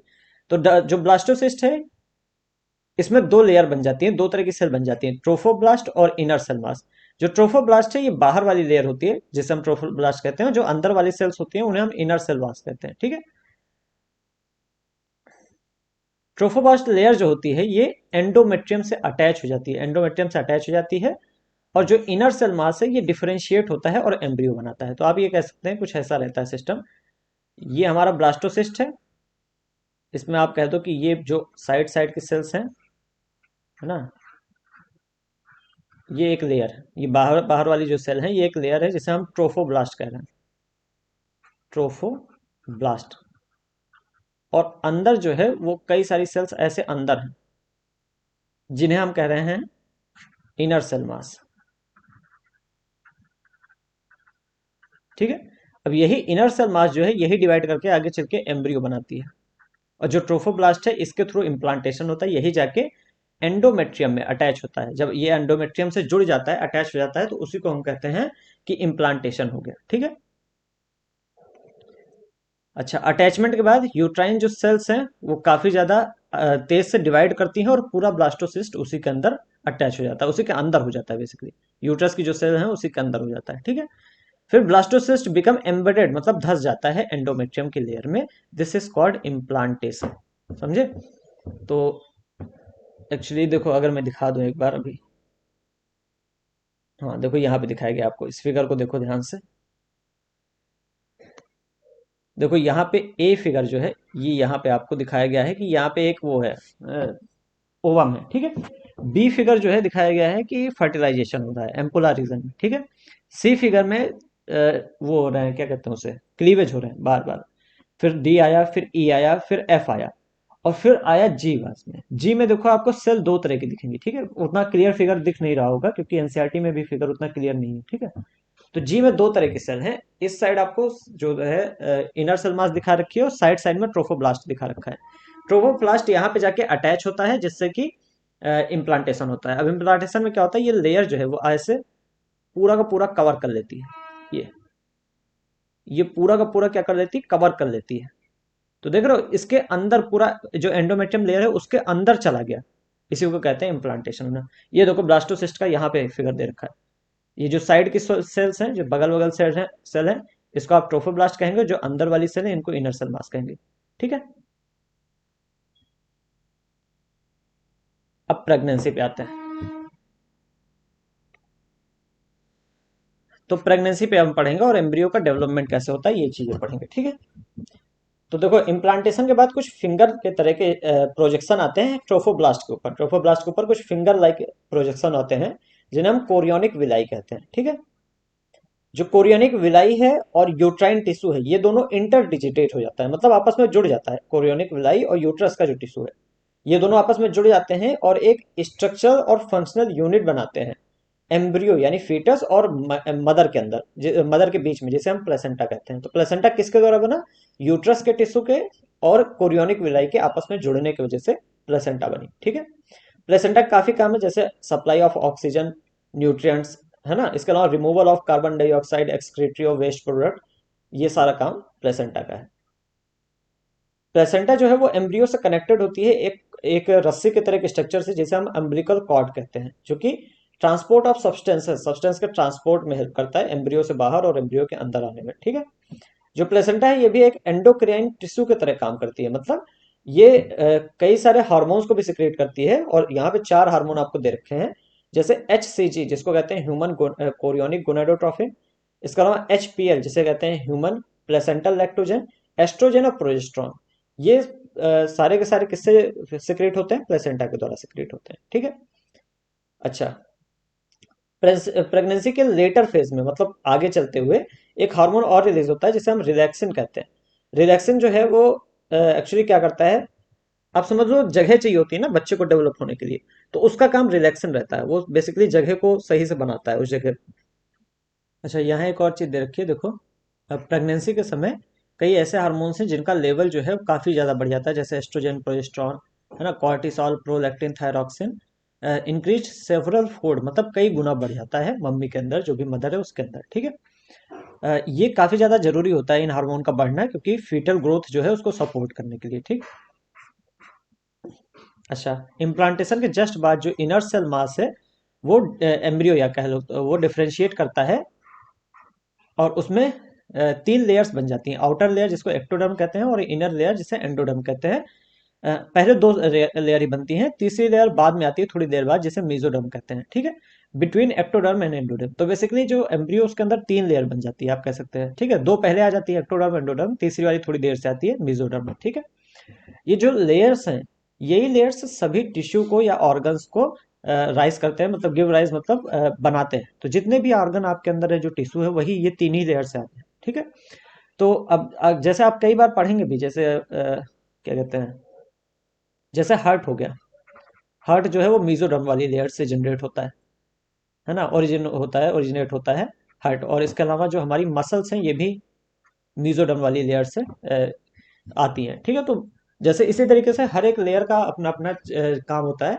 वो जितने भी हमारी बॉडी में टिश्यू है, ऑर्गन है, वो सारे इन्हीं लेयर से आते हैं, तीन लेयर से, एक्टोडर्म, एंडोडर्म और मेसोडर्म। इसीलिए इनकी जो लेयर्स हैं, इनकी मतलब इंपॉर्टेंस बहुत ज्यादा है, ठीक है। अच्छा, जो इनर सेल मास है, जो कि हमने अभी देखा था, इसमें कुछ सेल्स होती हैं जिन्हें स्टेम सेल कहते हैं। स्टेम सेल ऐसी सेल हैं जिनके पास पोटेंसी होती है, मतलब ताकत होती है किसी भी तरह के ऑर्गन और टिश्यू बनाने की। मतलब हर एक तरह का ऑर्गन या टिश्यू स्टेम सेल बना सकती है, इसीलिए तो हमारी बॉडी बनी है पूरी। तो एक ही सेल जिसके अंदर पोटेंसी है, मतलब काबिलियत है सभी सेल को बनाने की, ठीक है। इसके ऊपर टेक्नोलॉजी के मतलब वो भी काफी ज्यादा चल रहे हैं, बायोटेक के शोध भी काफी ज्यादा चल रहे हैं स्टेम सेल्स के ऊपर। अच्छा, जो ह्यूमन में प्रेगनेंसी है, ये 9 महीने का होता है, 9 महीने की होती है। और जो ये प्रेगनेंसी का समय है, इसी को हम जेस्टेशन पीरियड कहते हैं, कहीं लिखा होगा भी, हम पढ़ेंगे, ठीक है। अ, अच्छा, अब हम क्या होता है, एक एक महीने में देखेंगे कि क्या क्या चीज जो बच्चा है उसके अंदर क्या क्या चीज डेवलप होता है। जैसे जो पहले मंथ की प्रेगनेंसी है, जब 1 महीने का बच्चा हो जाता है, तो एम्ब्रियो का हार्ट बन जाता है, ठीक है। तो जो पहला साइन है एक ग्रोइंग फीटस का, कि बच्चा अंदर बड़ा हो रहा है, अगर आप ध्यान से सुनोगे तो उसके हार्ट के साउंड सुनाई देंगे। अगर आप मदर के कान उस पे पेट पे कान लगाएंगे, तो आपको हार्ट के साउंड दिखाई देंगे, सुनाई देंगे, है ना, दिखाई नहीं देंगे, सुनाई देंगे। स्टेथोस्कोप से अच्छे से सुनाई दे सकते हैं आपको, ठीक है। बस दूसरे महीने की प्रेगनेंसी, अगर 2 महीने के बाद क्या दिखेगा बच्चे में, तो लिम्स और डिजिट यानी हाथ पैर और उंगलियां डेवलप हो रहेंगी। 12 महीने, 12 वीक, यानी 12 वीक मतलब पहला ट्राइमेस्टर, या कह लो देखो, ट्राइमेस्टर मतलब 3 महीने, पहला 3 महीने यानी 12 वीक, हर महीने में 4 वीक होते हैं, तो टोटल 12 वीक हो गया, ठीक है। तो पहले 3 महीने में जो है, आपको ज्यादातर ऑर्गन सिस्टम डेवलप दिखाई देंगे, कि ज्यादातर जो ऑर्गन सिस्टम है, डाइजेस्टिव सिस्टम हो गया, न्यूरल सिस्टम हो गया, ये सब डेवलप करने लगेंगे, ठीक है। फॉर एग्जाम्पल लिम्स, हाथ पैर और जेनाइटल ऑर्गन्स जो हैं वो सारे वेल डेवलप्ड होंगे। अच्छा, जो पहला मूवमेंट है फीटस का, वो आता है 5वें महीने के। इसके अलावा जो हेयर है हेड पे, जो सर के बाल हैं, वो भी 5वें महीने में दिख जाते हैं। तो मूवमेंट और हेयर पे जो हेयर्स हैं, वो 5वें महीने में दिखते हैं, ठीक है। 24 वीक के खत्म होते हुए, यानी सेकंड ट्राइमेस्टर खत्म होते हुए, या कह लो 6 महीने खत्म होते हुए, जब 6 महीने का बच्चा हो जाता है, तो जो बॉडी है बच्चे की, वो छोटे छोटे हेयर से कवर हो जाती है, ठीक है। इसके अलावा जो आईलिड्स बनी हुई होती हैं, वो सेपरेट कर जाती हैं, और जो आई लेसेस होते हैं वो बन जाते हैं, ठीक है। 9 मंथ के बाद प्रेगनेंसी जो है पूरी तरीके से फीटस जो है वो डेवलप हो जाता है और बाहर आने के लिए तैयार रहता है, ठीक। 9 महीने में। हाँ, तो देखो, ह्यूमन प्रेगनेंसी का जो समय है वो 9 महीने है, और इसे हम कहते हैं जेस्टेशन पीरियड। अलग अलग जगहों पे अलग अलग होता है ना। अब जेस्टेशन पीरियड मतलब 9 महीने बीत गए, अब बच्चों को बाहर आना है, तो कैसे बच्चा बाहर आएगा, ये चीज बताया गया है। तो देखो, विगरस कॉन्ट्रेक्शन ऑफ यूट्रस, मतलब यूट्रस में बहुत ही तेज कॉन्ट्रेक्शन होना, यानी सिकुड़न सिकुड़न होना, जिससे कि पेन उठता है ना। At the end of pregnancy cause expulsion या फिर डिलीवरी ऑफ द फीटस, जिससे फीटस बाहर आता है। तो यूट्रस में जो कॉन्ट्रेक्शन होता है उस वही बेसिकली पुश करता है बच्चे को और बच्चा बाहर आता है, ठीक है। इस प्रोसेस को डिलीवरी कहते हैं, है ना। और इस प्रोसेस को हम कहते हैं पार्चुरेशन। पार्चुरेशन, तो पार्चुरेशन क्या है, बच्चे का मदर के अंदर से बाहर आना, जिसे नॉर्मली आप डिलीवरी कहते हैं, ठीक है। तो पार्चुरेशन जो है एक न्यूरो एंडोक्राइन मैकेनिज्म पे चलता है। बेसिकली इसमें दो तरह के सिग्नल हैं, यहाँ पे न्यूरल सिग्नल और एंडोक्राइन सिग्नल दोनों मिला के पार्चुरेशन होता है, ठीक है। पार्चुरेशन के लिए जो सिग्नल होता है वो कौन देता है? पहली चीज तो फुल्ली डेवलप्ड फीटस, जो फीटस होता है वो कहता है कि हम डेवलप हो गए हैं, अब हमें बाहर निकलने दो। तो फुल्ली डेवलप्ड फीटस जो होता है ये देता है। इसके अलावा जो प्लेसेंटा होती है ये, तो इन दोनों को मिला के पार्चुरेशन का सिग्नल आता है, ठीक है। अच्छा, placenta induce mild uterine contraction, जिसे हम कहते हैं फीटल इजेक्शन रिफ्लेक्स। जो प्लेसेंटा है उसी की वजह से हल्के हल्के कॉन्ट्रेक्शन शुरू होने लगते हैं, हल्का हल्का पेन शुरू हो जाता है, और उसी को कहा जाता है फीटल इजेक्शन रिफ्लेक्स, वही जो पेन हो रहा है, ठीक है। अच्छा, जब फीटल इजेक्शन रिफ्लेक्स होता है तब ऑक्सीटोसिन रिलीज होता है, ठीक है। ऑक्सीटोसिन का काम क्या है? यूट्राइन मसल्स को स्ट्रॉन्गर यूट्राइन कॉन्ट्रैक्शन करवाना, मतलब तेज से उसको यूट्राइन मसल्स को कॉन्ट्रैक्ट कराना, जिससे कि बाहर बच्चा जो है बाहर आ सके, ठीक है। हाँ, अच्छा अब आगे आते हैं। This lead to explosion of baby.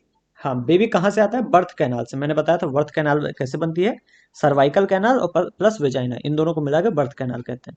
और इस बर्थ कैनाल से बेबी का बाहर आना, इसी को कहते हैं पार्चुरेशन, ठीक है। अच्छा, इन्फेंट की डिलीवरी होते हुए, जैसे इन्फेंट मतलब जो बच्चा अभी पैदा हुआ है उसकी डिलीवरी होती है, उसी के साथ ही प्लेसेंटा जो है वो भी यूट्रस से बाहर आ जाती है, ठीक है। तो प्लेसेंटा भी बाहर आ जाती है। अब आगे आते हैं। अब मेमोरी ग्लैंड की बात होती है। तो मेमोरी ग्लैंड क्या क्या करता है? मिल्क प्रोड्यूस करता है ऑब्वियसली। देखो, जैसे ही प्रेगनेंसी होती है उसी के कुछ टाइम बाद मेमोरी ग्लैंड जो है वो मिल्क प्रोडक्शन जो है शुरू कर देता है, ठीक है। अच्छा, towards end of pregnancy, pregnancy के एंड तक, मतलब जैसे प्रेगनेंसी खत्म होने वाली रहती है, वही बच्चा जब बाहर आएगा तो उसे मिल्क की जरूरत होगी। तो जैसे प्रेगनेंसी खत्म होने वाली रहती है उसी के आसपास मिल्क का प्रोडक्शन जो है वो शुरू हो जाता है, ठीक है। और इसी को कहते हैं लैक्टेशन, मिल्क को प्रोड्यूस करना। जो शुरू के इनिशियल फ्यू डेज का लैक्टेशन, यानी जो शुरू का दूध होता है उसे हम कोलेस्ट्रम कहते हैं, जो कि कई सारी एंटीबॉडीज जिसके अंदर होती है। और इसीलिए जो न्यू बॉर्न बेबीज है, जो अभी अभी पैदा हुए हैं, उनके लिए बहुत ही ज्यादा जरूरी कोलेस्ट्रम होता है, ठीक है, जिससे कि उनके अंदर बीमारियां ना हो।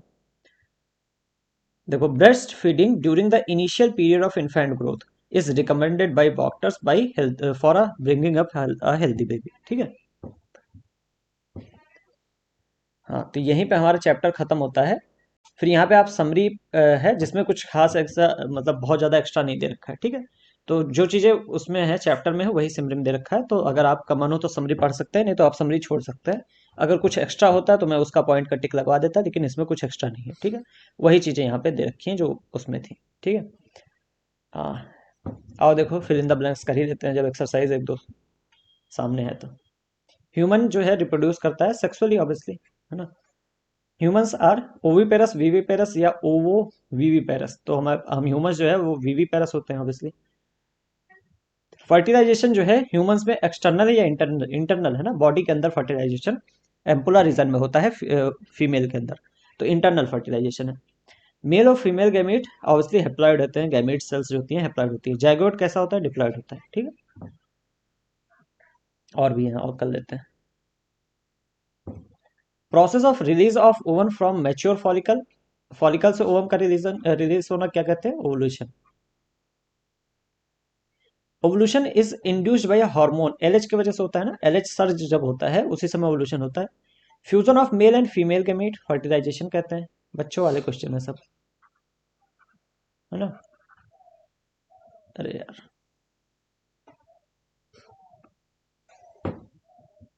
एक सेकंड। फ्यूजन को फर्टिलाइजेशन कहते हैं। Fertilisation takes place in ampulla region, ampulla region of fallopian tube, fallopian tube के। तो कहाँ पे होता है? और ये काफी इंपॉर्टेंट क्वेश्चन है, फर्टिलाइजेशन होता कहाँ है, ठीक है। Zygote divides to form this which is implanted in uterus. Zygote क्या बनाता है? ब्लास्टोसिस्ट। ब्लास्टोसिस्ट जो है वही जाके उसी का इम्प्लांटेशन होता है। The structure which provides vascular connection between foetus and uterus is called placenta, ठीक है। अब बाकी के क्वेश्चन जो है वो थ्योरी बेस्ड है। और इस पूरे पीडीएफ को मैं आपको प्रोवाइड कर दूंगा टेलीग्राम में, तो टेलीग्राम में आप इस पीडीएफ को देख सकते हैं, उसके थ्रू पढ़ सकते हैं। ठीक है, तो ठीक है, मिलते हैं अगले वीडियो में। चैप्टर अच्छा लगा हो लेक्चर अगर, तो लाइक कर देना और शेयर कर देना वीडियो को, चैनल को सब्सक्राइब कर देना। मिलेंगे अगले वीडियो में, अगला चैप्टर करेंगे, तब तक के लिए बाय।